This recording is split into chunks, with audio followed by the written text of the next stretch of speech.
கொள்ளும் பொழுதுதான் இந்த விடை. அப்போ அந்த மாணவர்கள் எல்லாருமே ஆச்சரியப்பட்டாங்க. என்ன சார், நாம சென்னைக்குள்ளேயே இத்தனை வானொலி நேயர்கள் இன்னைக்கு இருக்காங்களே அப்படின்ட்டு ஆச்சரியப்பட்டாங்க. அப்போ நான் சொன்னேன், நாம தான் நினைச்சிட்டு இருக்கோம் இன்னைக்கு யாரும் ரேடியோ கேட்கறது இல்லை அப்படின்ட்டு. ரேடியோ கேட்கறவங்க இருந்துட்டு தான் இருக்காங்க. ரேடியோ பல்வேறு வடிவங்கள் பெற்று இன்னைக்கு உலாவிட்டு தான் இருக்கு.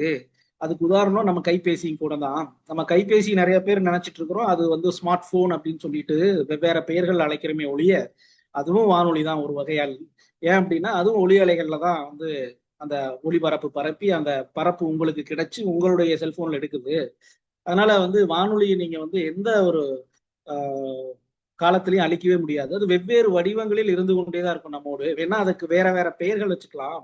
இப்ப சமீப காலமாக இளைஞர்கள் மிக விரும்பி கேட்பது பாட்காஸ்ட். பாட்காஸ்ட் இப்ப அடுத்த கட்டத்துக்கு எப்படி ஆயிடுச்சுன்னா, நிறைய பேர் பாட்காஸ்ட்னாலே என்னமோ வீடியோ தான் பாட்காஸ்ட் நினைச்சிட்டு இருக்காங்க. பாட்காஸ்ட்ன்றது ஒளி வடிவம். பாட் அப்படின்றது வந்து எப்படி அந்த அந்த வார்த்தை வேர்ச்சொல் எங்கிருந்து வருதுன்னு பாத்தீங்கன்னா, கார்டியன்ல ஒரு ஆர்டிக்கல் 1998 அந்த ஆர்டிக்கல் பப்ளிஷ் ஆகுது. எப்ப பாத்துங்க, கிட்டத்தட்ட 20 வருடங்களுக்கு முன்னாடி அந்த ஆர்டிக்கல்ல அந்த வார்த்தையை பயன்படுத்துறாங்க. அந்த கட்டுரையில என்னத்துக்காக அந்த கட்டுரை பயன்படுத்துறாங்கன்னா, அப்போதான் அந்த ஐபாட்லாம் வந்துட்டு இருக்கு. ஐபாட் உங்களுக்கு தெரியும், சின்னதா ஐபாட், ஐபிஓடி பாட் சின்னதா இருக்கும். அதுக்குள்ள இசையை நீங்க ஆயிரக்கணக்கான இசை பாடல்களை வச்சுக்கலாம்.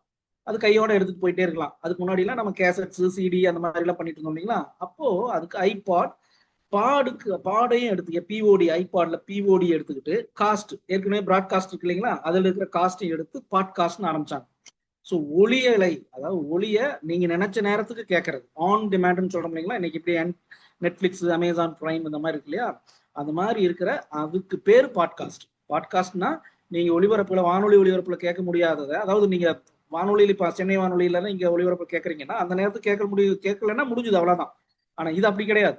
நீங்க விருப்பப்பட்ட நேரத்துக்கு நீங்க வந்து கேட்கலாம். ஸோ அதுக்காக அது அந்த இது பாப்புலர் ஆச்சு. 2000 ரொம்ப பாப்புலர், எல்லா மேலை நாடுகள் எல்லாம் பாப்புலர் ஆயிடுச்சு. இங்க இப்பதான் வந்துச்சு. இப்பதான் 2-3 வருடங்களாக அதுவும் வீடியோல வந்து ஒரு மைக்கை வச்சுட்டு பேசுறதுதான் பாட்காஸ்ட்னு தப்பான புரிதல் இருக்கு. தப்பான புரிதல் பல இருக்குன்னு வைங்களேன். உதாரணத்துக்கு இப்போ ஆர்ஜேன்னு சொல்றாங்க, ரேடியோ ஜாக்கி அப்படின்னு சொல்லிட்டு. வழக்கமா ரேடியோ ஜாக்கின்றதே தவறான ஒரு சொற்றொடர் தான் சொல்லணும். ஏன்னா ஜாக்கின்றது யாரு, குதிரையை அந்த கடிவாளத்தை பிடித்து கொண்டு ஓட்டுபவருக்கு தான் ஜாக்கின்னு பேர். அப்ப ரேடியோவை ஓட்டுபவர் அவரு அப்படி கிடையாது. அவருக்கு வந்து அருமையான ஒரு தமிழ்ச்சொல் இருக்கு, வானொலி அறிவிப்பாளர் அப்படின்ட்டு. அப்போ வானொலி அறிவிப்பாளர்ன்றதை நம்ம சொல்றதுக்கு ரேடியோ அனௌன்சர்னு ஆங்கிலத்தில் சொல்லுவோம். ஒரு கூச்சம், ரேடியோ அனௌன்சர்னா ஆர்ஏன்னு சொல்லி இருந்திருக்கலாம், ஏன் ஆர்ஜே அப்படின்னு சொல்லாங்களோ தெரியல. அதுக்கப்புறம் விஜே ஆகி வேற வேற மாதிரி ஆகி இன்னைக்கு நாம எல்லாரும் அது ஆர்ஜே ஆர்ஜே ஆர்ஜேன்னு சொல்லி எப்படி ஒரு தவறான ஒரு சொற்றொடர் அப்படியே பரவிடுதுன்னு பாருங்க. இது போல பல அந்த வேர்ச்சொல் எடுத்துட்டு போனீங்கன்னா வானொலி, தொலைக்காட்சி இது எல்லாமே வந்து பாத்தீங்கன்னா ஒரு வகையில் அதை நீங்க பிரிச்சு மேய்ஞ்சு பாத்தீங்கன்னா ஒரு எஃப்எம் ரேடியோக்கு பண்பலை. சுஜாதா சொல்றாரு அது பண்பலைன்றதே தவறு அப்படின்றது. ஆனா பண்பலையை ஏன் சொன்னோம்னா பண்படுத்தப்பட்ட அலைன்றதுனால பண்பலைன்னு சொன்னோம் அப்படின்றாங்க. ஸோ நான் இங்க இந்த வகுப்புல உங்களுக்கு அடுத்த 1 மணி நேரத்துக்குள்ள சொல்வது என்னன்னா, சமுதாய வானொலினா என்ன, சமுதாய வானொலி போல வேற என்ன வானொலிகள்லாம் இருக்கு, இன்னைக்கு என்னென்ன வானொலிகள்லாம் ஒளிபரப்பாயிட்டு இருக்கு, அதை எங்கெல்லாம் கேட்டுட்டு இருக்காங்க, ஏன் கல்லூரி பேராசிரியர்களாகிய நாம் இதை பத்தி தெரிஞ்சுக்கணும், சமுதாய வானொலியின் மூலம் என்ன பயன் அப்படின்றத பத்தி எல்லாம் தெரிஞ்சுக்குவோம். முதலில் நான் வானொலியை பத்தி ஒரு சிறு அறிமுகத்தை கொடுத்துட்றேன். வானொலியை பொறுத்தளவு அது ஒரு கடல். நீங்க உங்க கையில வந்து பார்த்துருக்கலாம், உங்க வீட்டுல யாராச்சும் ஒருத்தர் தாத்தா பாட்டி எல்லாரும் வச்சிருக்கலாம், அல்லது உங்க அப்பா அம்மா கூட வச்சிருக்கலாம், இல்ல நீங்களே கூட இந்த மாதிரியான ஒரு வானொலி பெட்டியை நீங்க பார்த்துருக்கலாம். கையடக்கமான வானொலி பெட்டி. இந்த வானொலி பெட்டியில என்ன விசேஷம் தெரியுங்களா, அந்த அந்த டயல் கோடு பாருங்க எத்தனை இருக்கு, மொத்தம் 4 வரி இருக்கு இல்லையா, 4 வரியில 4 பேண்ட் இதுல இருக்கு. 4 பேண்ட்னா என்ன தெரியுங்களா, எஃப்எம், எஃப்எம் 1, எஃப்எம் 2, அப்புறம் medium wave, short wave, 4 band. இந்த 4 பேண்டும் இன்னைக்கும் ஆக்டிவா ஒளிபரப்பாயிட்டு இருக்கு. அந்த 4 பேண்டை நம்ம தமிழ்ல என்ன சொல்லுவோம், எஃப்எம் பண்பலைன்னு சொல்லுவோம், மீடியம் வேவை மத்திய அலைன்னு சொல்லுவோம், ஷார்ட் வேவை சிற்றலைன்னு சொல்லுவோம். ஸோ இந்த 3 அந்த இன்னொன்று நான் ஆக்சுவலி நான் பேண்ட் சொன்னது வந்து எப்படின்னா, இதுல அலைவரிசை வந்து கொஞ்சம் கூடுதலா தந்திருக்காங்க, அதனால அதை எஃப்எம் 2ஆ பிரிச்சு தந்திருக்காங்க. பொதுவா 3 பேண்ட் இருக்கும் எல்லா ரேடியோலையும். இந்த வானொலி பெட்டியை பொறுத்தளவு என்ன ஒரு விசேஷம் அப்படின்னா, நீங்க இந்த வானொலி பெட்டியை ஒரு முறை வாங்கிட்டீங்கன்னா இது ரிப்பேர் ஆகிற மட்டும் நீங்க கேட்டுக்கிட்டே இருக்கலாம். மாசம் மாசம் உங்க கைபேசிக்கு ரீசார்ஜ் பண்ற மாதிரி பண்ண வேண்டிய அவசியம் கிடையாது. மாசம் மாசம் உங்களுடைய கேபிள் டிவி, நியூஸ் பேப்பருக்கு பணம் கட்டுற மாதிரியோ அல்லது நெட்ஃபிளிக்ஸ், அமேசான் பிரைமுக்கு பணம் கட்டுற மாதிரியோ இது கட்ட வேண்டியதே கிடையாது. ஆனாலும் ஏன் இதை நாம் இன்னைக்கு பயன்படுத்துறது இல்ல? ஒரே ஒரு காரணம். முதல்ல அது வானொலின்றது அதெல்லாம் வந்து காலத்தை என்ன சொல்றது, கடந்து போன ஒரு ஊடகங்க. இன்னைக்கெல்லாம் நம்ம 5Gல இருக்கோம் அப்படின்னு. ஏன் 5Gல இருந்துகிட்டு நம்ம இதை இன்னைக்கு 5Gல இருக்கிற பல நாடுகள், அமெரிக்கா, ஜப்பான், ஜெர்மனி போன்ற நாடுகள்ல இன்னைக்கும் வானொலி பெட்டிய ஒவ்வொரு அறைக்கு ஒரு வானொலி பெட்டி வச்சிருக்காங்க. அவங்க வீட்டுக்குள்ள 5 அறை இருக்குன்னா 5 அறைகளுக்குள்ள வானொலி பெட்டி இருக்கு. ஏன் அவங்க எல்லாம் வச்சிருக்காங்க, நாமெல்லாம் ஏன் வைக்கல? ஒரே ஒரு காரணம், ஒரு 2 ஜெனரேஷனா நாம இந்த ஊடகத்தை நம்மளுடைய பிள்ளைகளுக்கும் நம்மளுடைய மாணவர்களுக்கும் கடத்தாம போயிட்டோம். ஏன் கடத்தாம போயிட்டோம்? முதல் காரணம், அதுல ஒளிபரப்பாகிற நிகழ்ச்சிகள் முதல்ல 2000 வரைக்கும் பாத்தீங்கன்னா மோனோபாலியா இருந்தது. மோனோபாலினா உங்களுக்கு தெரியும், அகில இந்திய வானொலி மட்டும்தான் அதுல இருந்தது. 2000க்கு அப்புறம் பண்பலை வானொலி வந்தது. பண்பலை வானொலியிலும் வந்து என்ன பண்ணாங்கன்னா, திரைப்பட பாடல்கள் மட்டுமே போயிட்டு இருந்ததுனால நம்ம யாரும் அதை அவ்வளவு பெருசா முதல்ல வந்த புதுசுல நிறைய கேட்டோம். அதை தாண்டி கேட்கல. இப்போ அமெரிக்கா அல்லது இங்கிலாந்து போன்ற நாடுகள்ல ஏன் இன்னைக்கு அது சக்சஸ்ஃபுல்லா இருக்குன்னா, உதாரணத்துக்கு அமெரிக்கால வந்து பாத்தீங்கன்னா ஒரு சாலை இருக்குன்னா அந்த சாலைக்கு மட்டுமே ஒரு பண்பலை வானொலி இருக்கு. உதாரணத்துக்கு நம்ம NH7 இருக்குன்னு வைங்களேன், சென்னையில இருந்து நீங்க கன்னியாகுமரி வரைக்கும் போற அந்த NH47 அந்த சாலையில போறீங்கன்னா அந்த சாலைக்குன்னு ஒரு வானொலி NH47 FMனே வச்சிருக்காங்க. இங்க யூஎஸ்ல அந்த சாலைக்கு அந்த வானொலியினுடைய பெயரை வச்சிருக்காங்க. நம்ம ஊர்ல NH47 போல அங்க இருக்கிற சாலை பெயரை என்ன வச்சிருக்காங்க. ஆனா நம்ம ஊர்ல அந்த மாதிரி கிடையவே கிடையாது. அப்போ பாருங்களேன், எப்படி அந்த சாலையில அந்த வானொலி வைக்கிறாங்கன்னு பாத்தீங்கன்னா, அந்த சாலையில போற எல்லா வாகனங்களும் அந்த ஒளிபரப்பு கேட்கணும். கேட்காம போயிட்டாங்கன்னா அவங்க ஆக்சிடென்ட்ல மாட்டிக்குவாங்க. ஏன் அப்படின்னா, அது 200 கிலோமீட்டர் அல்லது 150 கிலோமீட்டர் 100 கிலோமீட்டர் வேகத்துல போயிட்டு இருக்கிற வாகனங்கள்ல அந்த பாடல்களுக்கு இடையில அறிவிப்புகள் வந்துகிட்டே இருக்கும். எந்தெந்த நேரம் என்னென்ன விபத்துகள் இருக்கு, எந்த நேரம் பெட்ரோல் பங்க் இருக்கு, எந்த நேரம் மோட்டல் இருக்கு, இந்த மாதிரி தகவல்கள்லாம். அப்போ அந்த சாலையில போற வாகனங்கள்ல அந்த வானொலி ஒலிக்கணும். அப்போ போலீஸ் ஏதாச்சும் குறுக்காட்டி அதை பாக்குறாங்கன்னு வைங்களேன், அந்த வானொலிக்கு ஒலிக்கலைன்னா அந்த வாகன ஓட்டிக்கு அபராதம் வைக்கிறாங்க. அந்த மாதிரி எல்லாம் வந்து அங்க வானொலிய வந்து பயன்படுத்திட்டு இருக்காங்க. இன்னும் இங்கிலாந்துல பாத்தீங்கன்னா RSL ஒரு லைசன்ஸ் இருக்கு, ரெஸ்ட்ரிக்டட் சர்வீஸ் லைசன்ஸ் அதுக்கு பேருங்க. அது என்னன்னா, ஒரு வாரம் 1 மாதம் கூட நீங்க ஒரு வானொலியை தொடங்கலாம் இங்க. அது சமுதாய வானொலியா இங்க அனுமதிக்கிறாங்க. எப்படி ஒரு வாரம் மாதம் வானொலின்னா, உதாரணத்துக்கு இப்போ புரட்டாசி மாசம் வருதுங்களா, புரட்டாசி FM. டிசம்பர் மாதம் வருதுங்களா, கிறிஸ்துமஸ் FM. ரம்ஜான் மாதம் வருதுங்களா, ரம்ஜான் FM. அப்புறம் ஐயப்பன் மாலை போடுற வாரம் ஐயப்பன் FM. இது போல அந்த ஒரு மாதம் மட்டுமே ஒளிபரப்பிட்டு அதுக்கப்புறம் அதை க்ளோஸ் பண்ணிட்டு போயிடுவாங்க. அது போல அங்க எப்படி சொல்றது, தாலுகா தோறும் ஒரு வானொலி எல்லாம் இருக்கு, சமுதாய வானொலிகள். ஆனா இங்க நாம யாருமே அதை பொருட்படுத்தவே இல்லை. அரசுமே வந்து அதை ஒரு ஒரு பொருட்டாவே எடுக்காம விட்டதுனாலையும் நாமளும் அடுத்தடுத்த டெக்னாலஜி வந்துட்டு, இன்னைக்கு கூட ஒரு மாணவர் ஒரு ஆசிரியரோட பேசிட்டு இருக்கும்போது கேட்டார், சார் நேபாளில பாத்தீங்களா எப்படி பிரச்சனை ஆயிடுச்சு, இப்படி எல்லாம் நம்ம நாட்டுல தான் என்ன ஆகும் அப்படின்னு கேட்டார். நான் சொன்னேன், நம்ம நாட்டுல அந்த மாதிரி நடக்க வாய்ப்பே இல்லைங்க அப்படின்னு. எப்படி சொல்றீங்க அப்படின்னா, சும்மா அதாவது நீங்க உங்களை வந்து எங்கேஜ் பண்ணிட்டோம்னு வைங்களேன், 5G டெக்னாலஜி கொடுத்து நீங்க 24 மணி நேரம் கைபேசியே பார்த்துட்டுறா, ரீல்ஸை பாரு, என்ன சொல்ற ஷார்ட்ஸை பாருன்னு உங்களை எங்கேஜ் பண்ணிட்டேன்னு வைங்களேன். அதாவது எந்த தங்கு தடையின்றி உங்களுக்கு தொழில்நுட்பத்தை கொடுத்துட்டோம்னா நீங்க வந்து அதுல மூழ்கிடுவீங்க, நீங்க கேள்வியே கேட்க மாட்டீங்க. அதனால நம்ம ஊர்ல வந்து இன்டர்நெட்டுக்கு எந்த அளவுக்கு வந்து சலுகை கொடுத்துருக்காங்கன்னா, நீங்க எல்லாம் உங்களுக்கே தெரியும் நினைக்கிறேன், ஒரு 10 வருடத்துக்கு முன்னாடியில நம்ம இணையதளத்துக்குள்ள நம்ம போகணும்னா ஒரு மின்னஞ்சல் போய் பார்த்துட்டு டக்குன்னு ஆஃப் பண்ணிட்டு வந்துருவோம். 10 MB போயிருச்சு, ஐயோ 10 MB போயிருச்சே. ஏன்னா ஹலோ சொல்லுங்க, ஐபோன் யாருன்னு தெரியல. அந்த அந்த அளவுக்கு நாம வந்து ஒரு ஒரு அடிக்ட் இப்ப ஆயிட்டோம். அப்ப அப்படி கிடையாது. நீங்க அந்த டேட்டாவுக்கு அவ்வளவு காஸ்ட் இருந்தது. இப்ப என்ன பண்ணிட்டாங்க, டேட்டா வந்து விலையை குறைச்சு உங்களை வந்து அதற்கு அடிமையாக்கியாச்சு. அதனால நீங்க என்ன பண்றீங்க, மற்ற தொழில்நுட்பங்கள் இது போல இருக்கிற 24 மணி நேரம் கேட்டீங்கனாலும் இது காசே கிடையாது. என்னது மின் செலவு அல்லது பேட்டரி மட்டும் போட்டா போதும். ஆனா ஏன் கேட்க மாட்டேன்றோம்னா, இது உங்களுக்கு அந்த போல என்டர்டைன்மெண்ட்டை கொடுக்காது. நீங்க 24 மணி நேரம் அந்த என்டர்டைன்மெண்ட்டை கொடுக்கறதுன்றது இதுல ஏன்னா இதுல இது கேட்டீங்கன்னா அறிவுபூர்வமான தகவல் வந்துருமே, உங்களுக்கு நாலேஜ் வந்துடும், நீங்க கேள்வி கேட்க ஆரம்பிச்சிருவீங்க. நீங்க கேள்வி கேட்க கூடாது இல்லையா? அப்போ உங்களை எங்கேஜா பண்ணணும். எங்கேஜ் எப்படி பண்ணுவீங்க, 5G போன்ற ஒரு தொழில்நுட்பத்தை கொடுத்து 24 மணி நேரம் உங்களை எங்கேஜ் பண்ணிட்டோம்னா, அது குறிப்பா இன்றைய இளைய சமுதாயத்தை ஃபுல்லா எங்கேஜ் பண்ணிட்டா எப்படி கேள்வி கேட்பாங்க? அவனுக்கு தேவையானது அதுல வந்துருது இல்லையா? பார்த்துக்கிட்டே உட்காந்துட்டு இருப்பான், வேற எதுவுமே சிந்திக்க மாட்டான். அப்போ சிந்திக்காதவங்க கேள்வியே கேட்க மாட்டாங்க இல்லையா? எப்படி நேபாள் போல இங்கே ஆகும்? அதனாலதான் இங்க இணைய செலவு அதிகமானாலும் நம்மளுடைய அரசும் இந்த யூடியூப் போன்ற அந்த சோசியல் மீடியாக்கள் அவங்களே அந்த செலவை ஏத்துக்கிறாங்க. பாதி செலவு அவங்களே ஏத்துக்கிட்டு, ஐயோ அவங்களுக்கு டேட்டாக்கெல்லாம் வந்து 300 ரூபா வைங்க போதும், இப்ப ஆக்சுவலி நம்ம கொடுக்குற டேட்டாக்கு குறைஞ்சபட்சம் 1500 கொடுக்கணும். நம்ம மாசம் 1500 நீங்க எல்லாரும் வாங்குவீங்களா? வாங்கவே மாட்டோம். நம்ம என்ன பண்ணுவோம், டக்குன்னு ஐயோ அவ்வளவு கட் பண்ணி போய் கட் பண்ணா யாருக்கு நட்டம்? இந்த சோசியல் மீடியாக்களுக்கு நட்டம். இன்ஸ்டாகிராமுக்கு போல, ட்விட்டர் போல, ஃபேஸ்புக் போல, யூடியூப் போல இருக்கிறவங்களுக்கு நட்டமாயிரும். ஸோ இதனால அவங்க என்ன பண்றாங்க, அதுல இருக்கிற வருமானம் தூக்கி இவங்களுக்கு இந்த கொடுக்குறாங்க. இதுல இன்னும் நிறைய அரசியல்லாம் இருக்கு. நம்ம அதை பிற்பாடு பார்ப்போம். இந்த ஏன் இந்த வானொலி மறைஞ்சிட்டு வருது, அதுக்காக இந்த இந்த ஒரு உதாரணத்தை சொன்னோம். இது போல இன்னும் நிறைய உதாரணங்கள் இருக்கு. நம்ம இப்ப இங்க வருவோம். நம்ம நாட்டுல நாம என்னென்ன வானொலிகள்லாம் கேட்டுட்டு இருக்கோம் பாத்தீங்கன்னா, அரசு வானொலிகளை பொது சேவை ஒளிபரப்புகள் சொல்லுவோம். அந்த வானொலிகள்ல ஆல் இண்டியா ரேடியோ இருக்கு. ஆல் இண்டியா ரேடியோ மட்டும்தான் சிற்றலை மற்றும் பண்பலை, அதாவது மத்திய அலை, பண்பலை 3 அந்த பேண்ட்லையும் ஒளிபரப்ப முடியும். மற்ற அந்த தனியார் துறை பண்பலை வானொலிகளுக்கு எல்லாம் அனுமதி கிடையாது, அந்த மத்திய அலையிலையும் சிற்றலையிலையும். உங்களுக்கு ஒண்ணு தெரியுமா தெரியல, சிற்றலை என்ற ஒரு ஒளிபரப்பு இன்னைக்கு தமிழ்ல இல்லவே இல்லை. அதாவது தமிழகத்துல, இந்தியால தமிழ் மொழியில அரசும் கூட ஒளிபரப்பல. திரைக்கடல் ஆடி வரும் தமிழ்நாதம்னு ஒரு வானொலி இருந்தது. எத்தனை பேர் கேட்டிருப்பீங்கன்னு தெரியல. காலை ஒளிபரப்பு புதுதில்லியில இருந்து, மாலை ஒளிபரப்பு சென்னையில இருந்து ஒளிபரப்பாயிட்டு இருந்தது. வெளிநாட்டு வாழ் தமிழர்களுக்காக இங்கிருந்து ஒளிபரப்பான ஒளிபரப்பு சேவை சிற்றலையில. அதை ஒளிபரப்ப 3/4 மணி நேரம், காலையில 3/4 மணி நேரம், சாயந்தரம் 3/4 மணி நேரம். இப்ப அதை நிறுத்திட்டாங்க கொரோனாக்கு அப்புறம். ஏன்னு கேட்டா, நேயர்கள் இல்லை அப்படின்னு சொல்லிட்டு. நேயர்கள் இல்லைன்றதெல்லாம் வேற காரணம், அவங்க வேற ஒரு காரணம், அது உள்ளுக்குள்ள வேற காரணம், அதை நம்ம இங்க பதிவு பண்ண முடியாது, நிறுத்திட்டாங்க. இன்னைக்கு உங்களுக்கு சிற்றலையில மிக அதிக நேரம் ஒளிபரப்பாகின்ற வானொலி எதுன்னு கேட்டீங்கன்னா ஆச்சரியப்படுவீங்க. யாராச்சுக்கும் தெரியுங்களா?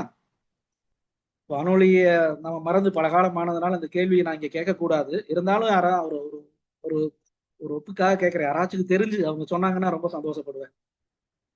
சொல்லுங்களேன் யாராச்சும்.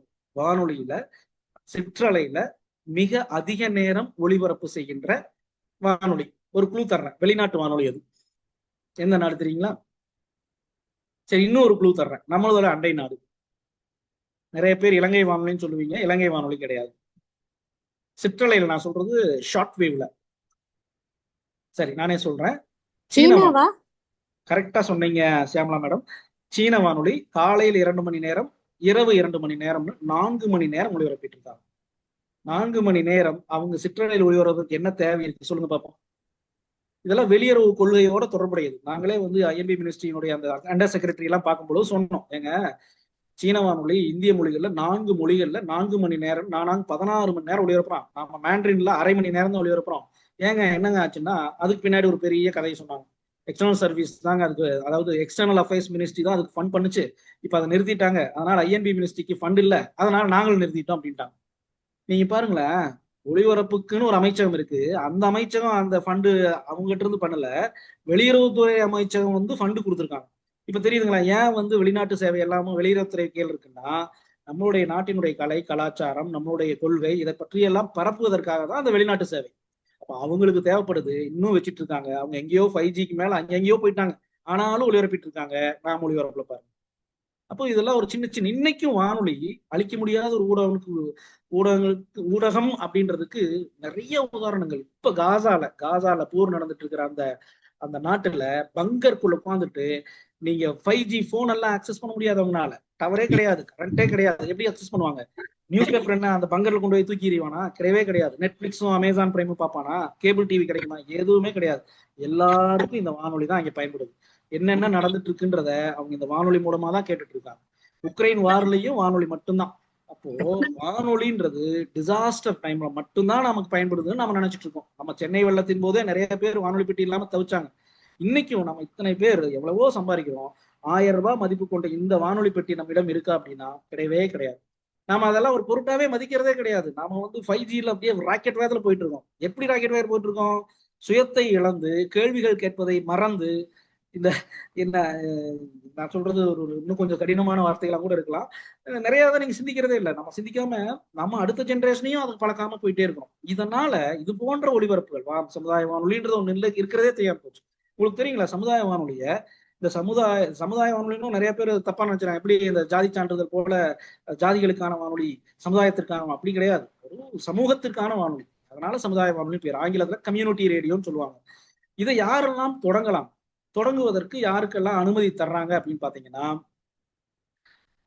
அதாவது கல்வி நிறுவனங்கள்னா தொடக்கப்பள்ளி, உயர்நிலைப்பள்ளி, மேல்நிலைப்பள்ளி, எல்லா பள்ளிகளுமே, கல்லூரி, பல்கலைக்கழகம் வரைக்கும் தொடங்கலாம் யாரு வேணாலும்.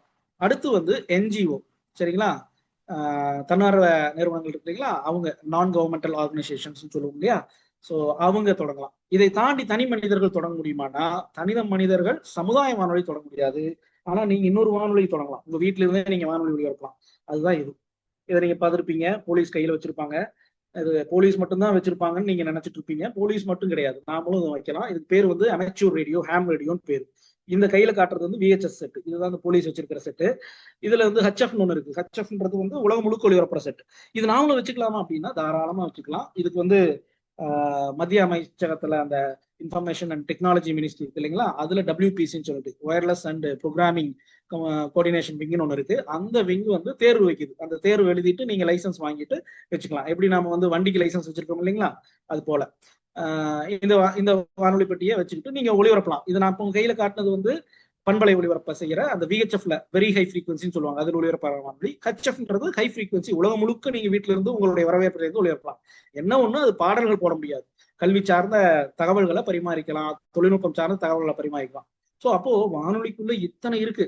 இதெல்லாம் ஏன் நம்ம தெரிஞ்சுக்காம விட்டோம் அப்படின்னா, முதல் காரணம், திரும்ப திரும்ப சொல்ற காரணம், நம்மளுடைய என்டர்டைன்மெண்ட் போன்ற அந்த இன்னைக்கு நம் மாணவர்களுக்கு எல்லாம் பாத்தீங்கன்னா 3 செகண்ட்ல இருந்து 6 செகண்டுக்குள்ள நீங்க பாக்குற வீடியோ உங்களை சாட்டிஸ்ஃபை பண்ணணும்.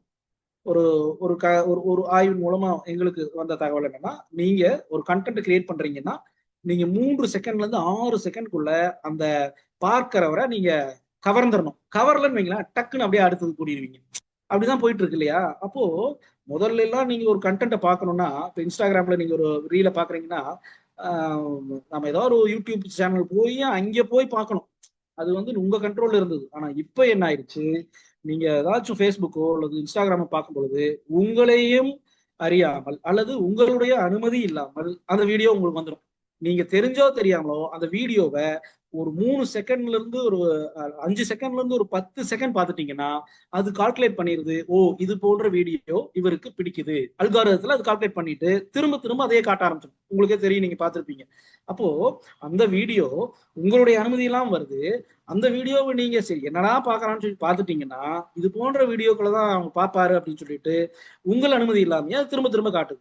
முதல்ல அப்படிலாம் கிடையவே கிடையாது. நீங்க ஒரு வீடியோ பார்க்கணும்னா அந்த வீடியோவுக்கான அந்த லிங்கை கிளிக் பண்ணி போய் பார்க்கணும். இன்னைக்கு உங்களுடைய அனுமதி இல்லாமயே உங்களுடைய குழந்தைகளுக்குமே அவங்களுடைய அனுமதி, யார் யார் என்னென்ன பாக்குறாங்கன்னு நமக்கே தெரியாது. அந்த அளவுக்கு அது வந்து அட்டாக் பண்ணுது. இப்ப இந்த மாதிரியான ஊடகம் அதை அட்டாக் பண்ணுதா, சமுதாய வானொலி போன்ற ஊடகங்கள் இது போன்ற உங்களை வந்து உங்களுடைய அனுமதி எல்லாம் வந்து சேருதா அப்படின்னா கிடையவே கிடையாது. நீங்க தான் அதுக்கு முதலாளி. நீங்க வேணும்னா கேட்டுக்கலாம், நீங்க வேண்டாம்னா ஆஃப் பண்ணிக்கலாம். நீங்க வேணுங்கிறதையும் செலக்ட் பண்ணி கேட்டுக்கலாம், வேண்டாம்னா ஆஃப் பண்ணிடலாம். இத்தனையும் உங்க கண்ட்ரோல் இருக்கிற ஊடகம் நமக்கு வேண்டாம். நம்மளையே வந்து தூக்கி சாப்பிட்ற, நம்ம கண்ட்ரோல் அது எடுத்து சாப்பிட்ற ஊடகம் நமக்கு வேணும். அப்படிதான் போயிடுச்சு நீங்க. ஸோ ஆனா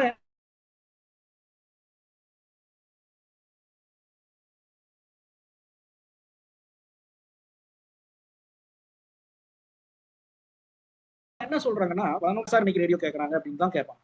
அதான் பண்ணோம் சென்னையில. அதை ஒரு தொகுப்பா ஒரு புத்தகமாவே கொண்டு வந்தோம். அந்த புத்தகத்தினுடைய தலைப்பே வந்து யார் சார் இன்னைக்கு ரேடியோ கேட்கறாங்க, ஒரு கேள்விக்குறி. இவங்க எல்லாம் ரேடியோ கேட்கறாங்கன்னு அந்த புத்தகத்துக்குள்ள படிக்கும்போது உங்களுக்கு தெரியும். ஆனா நிறைய பேர் என்ன பண்ணிட்டாங்க, அதாவது இணையதளம், அதாவது நாம வந்து ஏதோ யார் சார் கேட்கறாங்கன்ற மாதிரி நெகட்டிவான கான்டேஷன்ல எடுத்துட்டாங்க அந்த தலைப்பை. அப்படி கிடையாது. யார் சார் ரேடியோ கேட்கறாங்க அப்படின்றது இவங்க எல்லாம் கேட்கறாங்க அப்படின்னு சொல்றதுக்காக அந்த புத்தகத்தை கொண்டு வந்தோம். எத்தனை பேர் இந்த ஊடகத்தை பார்த்துட்டு இருக்கீங்க நீங்க தெரியல. வருதா? ஷேர் பண்ணியிருக்கிறேன், ஆனா அடுத்த ஸ்லைட் போக மாட்டேங்குது. எத்தனை பேர் இந்த ஊடகத்தை பார்த்திருக்கிறீங்க? படைக்கலாம் உங்கள் கனவு உலகத்தை. பிபிசி தமிழ். பிபிசி தமிழோசைன்னு முதல்ல இருந்தது. கிட்டத்தட்ட 80 ஆண்டுகளாக தமிழ்ல ஒளிபரப்பாகி கொண்டிருக்கின்ற ஒரு வானொலி. இன்னைக்கு தொலைக்காட்சியில இரவு 9:15 தந்தி தொலைக்காட்சியில இவர்களுடைய செய்தியை நீங்க கேட்கலாம். நிறைய பேர் சிறு வயதுல இந்த வீட்டுல கேட்டிருந்திருக்கலாம் இந்த ஒளிபரப்பு. இன்னைக்கு இவங்க எல்லாம் தமிழ்ல, இவங்க எல்லாருமே டிஜிட்டல்ல வந்துட்டாங்க. இவங்க இந்த வானொலி, இந்த தொலைக்காட்சி நீங்க பாத்திருக்கீங்களா? டிடபிள்யூ டிஜிட்டல்ல வந்துட்டு இருக்கு. டிடபிள்யூ தமிழ்னு சொல்லிட்டு, இது ஜெர்மனில இருந்து தமிழ்ல வந்துட்டு இருக்கு. இவங்க எல்லாமே வந்து சமுதாய வானொலி சார்ந்து இருக்கிற அந்த கம்யூனிட்டிக்கு அங்கெல்லாம் ரொம்ப என்கரேஜ் பண்றாங்க. அந்த நாடுகள்ல சமுதாய வானொலிகள் ரொம்ப ரொம்ப பாப்புலரா இருக்கு. அடுத்து சிஎம்ஜி தந்தி தொலைக்காட்சியில மாலை 6:30 வரும். நீங்க பாத்திருக்கீங்களா இந்த தொலைக்காட்சியை? தந்தி தொலைக்காட்சி, தந்தி செய்திகள்ல வரும் சிஎம்ஜி. சிஎம்ஜினால நிறைய பேருக்கு என்னன்னு தெரியாது. யாராச்சும் பாத்திருக்கீங்களா அதை?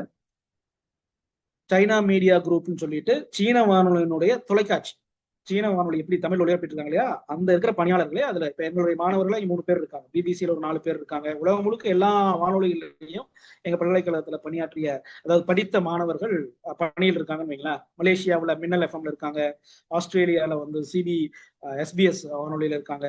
எதுக்கு சொல்ல வர்றேன்னா, வானொலிக்கு அவ்வளவு வாய்ப்புகள் இருக்கு. நிறைய பேருக்கு என்ன நினைச்சிட்டாங்க, இன்னைக்கெல்லாம் யாருன்னு அந்த வானொலி படிச்சுட்டு எங்கெங்க வேலை கிடைக்க போகுதுன்றாங்க. அப்படிலாம் கிடையாது. உலகம் முழுக்க வானொலிக்கு வேலை வாய்ப்பு கொட்டி கிடக்குங்க. அதுக்கு ஒரு சின்ன உதாரணம் சொல்ல பாருங்க. நான் ஒரு பாட்காஸ்ட் பண்ணிட்டு இருக்கேன். என்னுடைய பாட்காஸ்டினுடைய பேர் வந்து தமிழ் சிறுகதைகள். தமிழ் சிறுகதைகள்ல 1940 இருந்து இன்றைக்கு வரைக்கும், அதாவது இன்னைக்கு எழுதிட்டு இருக்கிற எழுத்தாளர் வரைக்கும் நான் அதில் டாக்குமெண்ட் பண்ணியிருக்கேன். கிட்டத்தட்ட 450 சிறுகதைகள் இருக்கு. ஸ்பாட்டிஃபைல போய் கேட்கலாம். ஸ்பாட்டிஃபை இல்லாதவங்க நீங்க ராகா, அப்புறம் நிறைய அந்த 20 பிளாட்ஃபார்ம்ல வருது. கூகுள் பாட்காஸ்ட், ஆப்பிள் பாட்காஸ்ட் எல்லாத்துலயுமே வருது. நீங்க எதுல வேணாலும் போய் தமிழ் சிறுகதைகள் போட்டு என்னுடைய பெயரை போட்டீங்கன்னா, ஜெய் சக்திகள் போட்டீங்கன்னா வரும். இதுல என்ன விசேஷம்னா, நான் என்னுடைய வகுப்பு என்னன்னா ரேடியோ ஜேர்னலிசம்ன்ற ஒரு வகுப்பு என்னுடைய பல்கலைக்கழக மாணவர்களுக்கு எடுக்கிறேன். அங்க இருக்கிற மாணவர்களுக்கு நான் பாட்காஸ்ட் எப்படி பண்றதுன்றத பயிற்சி கொடுத்தேன். அப்போ நிறைய மாணவர்கள் என்னிடம் வந்து என்ன கேட்டாங்க, சார் நீங்க வந்து சும்மா ஜஸ்ட் லைக் தட் சொல்லிட்டு போயிடுறீங்க, இது ரொம்ப சிரமம், நீங்க செஞ்சு பாருங்க தெரியும். நாங்க இதனால எப்படி சொல்றாங்கன்னு சொல்லிட்டு, சரி நானும் உங்களோட இணைந்து பண்றேன்னு சொல்லிட்டு தொடங்கினதுதான் அந்த தமிழ் சிறுகதைகள். என்ன பியூட்டின்னா, அவன் போய் இப்போ 5-6 வருஷம் ஆயிடுச்சு. ஆனாலும் என்னால அந்த பண்ண முடியல, நான் பண்ணிட்டே இருக்கேன். ஏன் அப்படின்னா, இன்னைக்கு அதுல வந்து ஒரு நாளைக்கு குறைந்தது 80,000 இருந்து 1,00,000 நேயர்கள் அதுக்கு இருக்காங்க. அதுக்கு அந்த பார்வையாளர்கள் வர்றாங்க, கேட்கறாங்க. நீங்க நினைச்சு பாருங்க, பார்த்திருப்போமா அந்த மாதிரி ஒரு ஒரு தமிழ் சிறுகதைகள் யாருங்க கேட்க போறாங்கன்னு தான் நினைச்சிருப்போம். ஆனா அந்த தமிழ் சிறுகதைகளை யாரோ ஒருத்தர் உலக நாடுகள்ல எங்கேயோ ஒரு மூலையில இருந்து கேட்டுட்டே இருக்காங்க ஸ்பாட்டிஃபைல. அதை விட இன்னொரு பியூட்டி என்னன்னா, கனடால வந்து MTRன்னு ஒரு வானொலி, மான்ட்ரியல் தமிழ் ரேடியோன்ட்டு, அதனுடைய பணிப்பாளர் வந்து கால் பண்ணியிருந்தார். அழைச்சு என்ன கேட்டிருந்தாரு, இந்த மாதிரி உங்க சிறுகதையில கேட்டா நல்லா இருக்கு, நான் ஒளிபரப்பிக்குவா அப்படின்னு கேட்டார். அப்போ எனக்கு என்ன, எப்படி கேட்டீங்க, உங்களுக்கு எப்படி கிடைச்சது அப்படின்னா, இந்த மாதிரி நாங்க ஸ்பாட்டிஃபைல கேட்டோம். சரிங்க ஒளிபரப்புங்க, அதை பத்தி ஒன்றும் இல்லை, நீங்க அந்த ஆத்தர்கிட்ட ஒரு அனுமதி வாங்கிக்கிறது நல்லது, ஏன்னா அது பப்ளிக் இதுல போகுது அப்படின்னு. இல்ல அது ஸ்பாட்டிஃபைல இருந்து எடுக்கிறோம், நன்றி சொல்லிக்கிறோங்க அப்படின்ட்டாங்க. அதோட பியூட்டி அடுத்த கேள்விதான் எனக்கு ஆச்சரியமா இருந்தது. என்ன கேட்டாங்கன்னா, அந்த ஒவ்வொரு சிறுகதைக்கு நாங்க எவ்வளவு உங்களுக்கு பே பண்ணணும்னு கேட்டாங்க. நான் படிச்ச ஒரு சிறுகதை ஒளிபரப்புனா அதுக்கு எவ்வளவு நீங்க சன்மானம் எதிர்பார்க்குறீங்கன்னு கேட்டாங்க. நான் சொன்னேன், இது வந்து ஒரு பயிற்சிக்காக பண்ணது, அப்படி சன்மானம் கொடுக்க விரும்புறீங்கன்னா நீங்க அந்த எழுத்தாளருக்கே நேரடியா கொடுக்கலாங்க அப்படின்னு சொன்னேன். இது என்ன ஆச்சுன்னா, அதுல பாப்புலர் ஆகி ஆஸ்திரேலியால SBS சொன்னாங்களா, அங்கே ஒளிபரப்பி, பிரான்ஸ்ல ஒரு வானொலிட்டு உலகம் முழுக்க பல வானொலிகள்ல அந்த ஒளிபரப்பு ஆரம்பிச்சிருச்சு. வெவ்வேறு வானொலியில அனுமதி கேட்டு ஒளிபரப்ப ஆரம்பிச்சாங்க. அப்ப பாருங்க, நம்ம என்ன நினைக்கிறோம், இதுல என்ன பியூட்டினா, அது வந்து பாட்காஸ்ட், நீங்க வானொலி பெட்டியில கேட்கறதெல்லாம் உங்க கைபேசியிலேயே கேட்கறதுக்கான அந்த வடிவம் வந்ததுனால, அத எந்த ஒரு தொழில்நுட்பமே உங்க கையை அருகில் இருந்தா நீங்க ஈஸியா கேட்பீங்க இல்லையா. அதனால இன்னைக்கு உலக வானொலிகள் எல்லாமே, ஏன் சமுதாய வானொலியில் இப்ப பேசணும் இல்லைங்களா, அந்த வானொலியிலும் கூட இப்ப அதாவது இணையத்தின் ஊடாகவும், அப்ளிகேஷன் ஊடாகவும், செயலிகளின் ஊடாகவும் உங்களுக்கு உங்க கைபேசியிலேயே கிடைச்சிச்சு. நீங்க இந்த வானொலி பெட்டி வாங்கிதான் கேட்கணும்லாம் அவசியம் இல்லை. ஆனா இந்த வானொலி பெட்டி ஏன் வாங்கணும் அப்படின்னு சொன்னோம்னா, நெட்வொர்க் இல்லாத நேரத்திலையும், மின்சாரம் இல்லாத நேரத்திலையும், பயணத்தின் போதும் நீங்க அங்கங்கே போய் டியூன் பண்ணி கேட்கலாம். ஆனா அதுல நெட்வொர்க் இல்லைன்னா கேட்க முடியாது பாத்தீங்களா. அதனால இந்த வானொலி பெட்டி அவசியமானதுன்னு சொன்னேன். எதுக்காக நான் இந்த சமுதாய வானொலி பேசும்போது இதெல்லாம் சொல்றேன் அப்படின்னா, திரும்ப திரும்ப வானொலியினுடைய முக்கியத்துவமும், வானொலி எந்த அளவுக்கு இன்னைக்கும் தேவை அப்படின்றதையும் நம்ம மறந்துடக்கூடாது அப்படின்றதுக்காக தான் சொல்றேன். சரி, சமுதாய வானொலியை எப்படி தொடங்குறது? நான் சொல்லிட்டேன் ஏற்கனவே 2 பேர் தொடங்கலான்ட்டு. ஒண்ணு கல்லூரி, பள்ளி, பல்கலைக்கழகம். இப்ப உங்க கல்லூரி இருக்குன்னா நீங்க அந்த முதல்வரின் மூலமாக நீங்க அதை விண்ணப்பிக்கலாம். எங்க விண்ணப்பிக்கிறது INB ministry, information and broadcasting ministry. சரிங்களா, mib.nic.in அதான் வெப்சைட். சும்மா ministry of information and broadcasting போடுங்க, INBன்னு கூட போடலாம். ஸோ அந்த இணையதளத்துக்குள்ள போனீங்கன்னா நீங்க அதுக்கான விண்ணப்ப படிவத்தை ஆன்லைன்லயே ஃபில்அப் பண்ற அப்படி இருக்கும். அது ஃபில்அப் பண்றது உங்களுக்கு தெரியலனாலும் அவங்களே வந்து how to fill the application ஒரு ஹேண்ட் புக் போட்டிருக்காங்க. கம்யூனிட்டி ரேடியோ ஹேண்ட் புக்னு யுனெஸ்கோ வேற தனியா போட்டிருக்கு. இது எல்லாமே அவைலபிளா இருக்கு. உதாரணத்துக்கு இந்த புத்தகம் கூட நீங்க பயன்படும், community radio 100 answers to make waves அப்படின்னு ஒரு அருமையான புத்தகம். கிளியரா இருக்கா, தலைகீழா வருதுன்னு நினைக்கிறேன். Community radio 100 waves of. இந்த புத்தகத்தை வந்து எழுதுனது வந்து தமிழ்நாட்டை சேர்ந்தவர், ஃபாதர் ஆஃப் கம்யூனிட்டி ரேடியோன்னு சொல்லுவோம். அவர் பேர் வந்து ஸ்ரீதர், அண்ணா பண்பலை தொடங்கினவர்.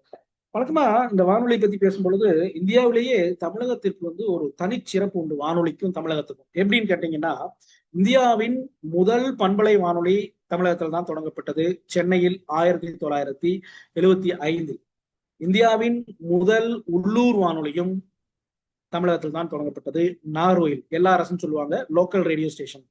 இந்தியாவின் முதல் சமுதாய வானொலியும் தமிழகத்தில் தான் தொடங்கப்பட்டது, அண்ணா பல்கலைக்கழகத்தில் அண்ணா FM. இந்தியாவின் முதல் மீனவர்களுக்கான வானொலியும் தமிழகத்தில் தான் தொடங்கப்பட்டது, கடலோசை ராமேஸ்வரம். இந்தியாவின் முதல் பேரிடர் கால வானொலியும் தமிழகத்தில் தான் தொடங்கப்பட்டது, கடலூர். சரிங்களா? இதே போல பல முதன்மைகளுக்கு சொந்தமானது தமிழகம். ஸோ அப்போ வானொலிக்கு நமக்கு எவ்வளவு ஒரு தொடர்பு இருக்கு பாருங்க. அதனால சமுதாய வானொலியை கல்லூரிகளில் இருக்கும் ஆசிரியர்கள் நீங்க தெரிவிச்சு இதை தொடங்கலாம். உங்களுக்கு யாராச்சும் ஏதாச்சும் ஒரு கைடன்ஸ் வேணும்னாலும் என்னைய தொடர்பு கொள்ளலாம். நீங்க, நான் உங்களுக்கு கைட் பண்றேன். எவ்வளவு செலவாகும் அடுத்த கேள்வி. ஏன்னா நிறைய பேர் வந்து எடுத்ததுமே செலவு எவ்வளவு சார் ஆகும் அப்படிம்பாங்க. செலவை பொறுத்தளவு என்னன்னா, மத்திய அரசு அதுக்கு வந்து ஸ்டைஃபன் தருது. அதாவது நீங்க ஆரம்பிச்சிட்டீங்கன்னா உங்களுடைய ஒளிபரப்பு ஏர்ல, அதாவது ஒளிபரப்பு ஆரம்பிச்சுன்னா 10 லட்சம் ரூபாய் வந்து உங்களுக்கு ஸ்டைஃபனா தர்றாங்க. அதாவது அந்த வானொலி தொடங்கினதுக்காக. அப்போ 10 லட்சம் ரூபாய் ஆகுது தர்றாங்கன்னா, அப்போ கிட்டத்தட்ட 10 லட்சம் ஆகுமானா கரெக்ட். 10 லட்சம் ரூபாய், 10 லட்சம் ரூபாய்க்கு 5 லட்சத்துக்கும் கூட ஆரம்பிக்கலாம், 2 லட்சத்துக்கும் கூட ஆரம்பிக்கலாம். நீங்க எந்த மாதிரியான தொழில்நுட்பங்களை நீங்க இங்க சேர்க்கறீங்கன்றதை பொறுத்து. உதாரணத்துக்கு இப்ப டவர் நல்லா பெருசா போடுறீங்கன்னு வைங்களா, கொஞ்சம் செலவு அதிகம். டிரான்ஸ்மிட்டர் வந்து வெளிநாட்டு மேக் வாங்குறீங்க, கொஞ்சம் செலவு அதிகம். ஸ்டுடியோ வந்து ஒரு ப்ராப்பரா வந்து பண்பலை வானொலிகள் போல ஒரு ஸ்டுடியோ போடுறீங்க, கொஞ்சம் செலவு அதிகம். இல்ல எங்க ஒரு இதுல ஏற்கனவே ஒரு ஸ்டுடியோ இருக்கு, அதுலயே வச்சு பண்ணிக்கலாம்னா தாராளமா பண்ணிக்கலாம். ஸோ அதனால செலவு எல்லாம் ஒரு பெரிய இது கிடையாது. இதுல இன்னொரு கூடுதல் சிறப்பு என்னன்னா, கல்லூரிகள்ல அந்த அவுட்ரீச் ஆக்டிவிட்டிக்கு NACல பாயிண்ட் உண்டு. நீங்க அவுட்ரீச் ஆக்டிவிட்டிக்கு என்ன பண்றீங்கன்னா, நாங்க இந்த மாதிரி வானொலி ஒலிபரப்பு சமுதாயத்துக்காக பண்றோன்றதுல 10 பாயிண்ட் இருக்கு. இது இல்லாம ஆசிரியர்களுக்கு கிரியேட்டிவா என்ன பண்றீங்கன்ற ஒரு பாயிண்ட் இருக்கு இல்லையா? நீங்க ஒரு நிகழ்ச்சி கொடுத்தீங்கன்னா அது ஒரு கிரியேட்டிவ் கண்டென்ட், அதுக்கு ஒரு பாயிண்ட். இது போல பல வகைகள்லையும் ஆசிரியர்களுக்கும் பயனுள்ளதாக இருக்குதுன்னு வைங்களேன். அப்போ சமுதாய வானொலியை நாம தொடங்குவதற்கு சரி, இப்போ கல்லூரி சார்ந்த அவர்கள் இல்லாம வேற ஆட்கள் நீங்க எல்லாம் ஆரம்பிச்சிருந்தீங்கன்னா, இந்த நான் சொன்னேன் இல்லையா, நீங்க பதிவு பண்ண ஒரு ட்ரஸ்டா இருந்ததுன்னு வைங்களேன், NGO தான் இருக்கணும்னு அவசியம் இல்லை, ட்ரஸ்டா இருந்தாலும் தொடங்கலாம்.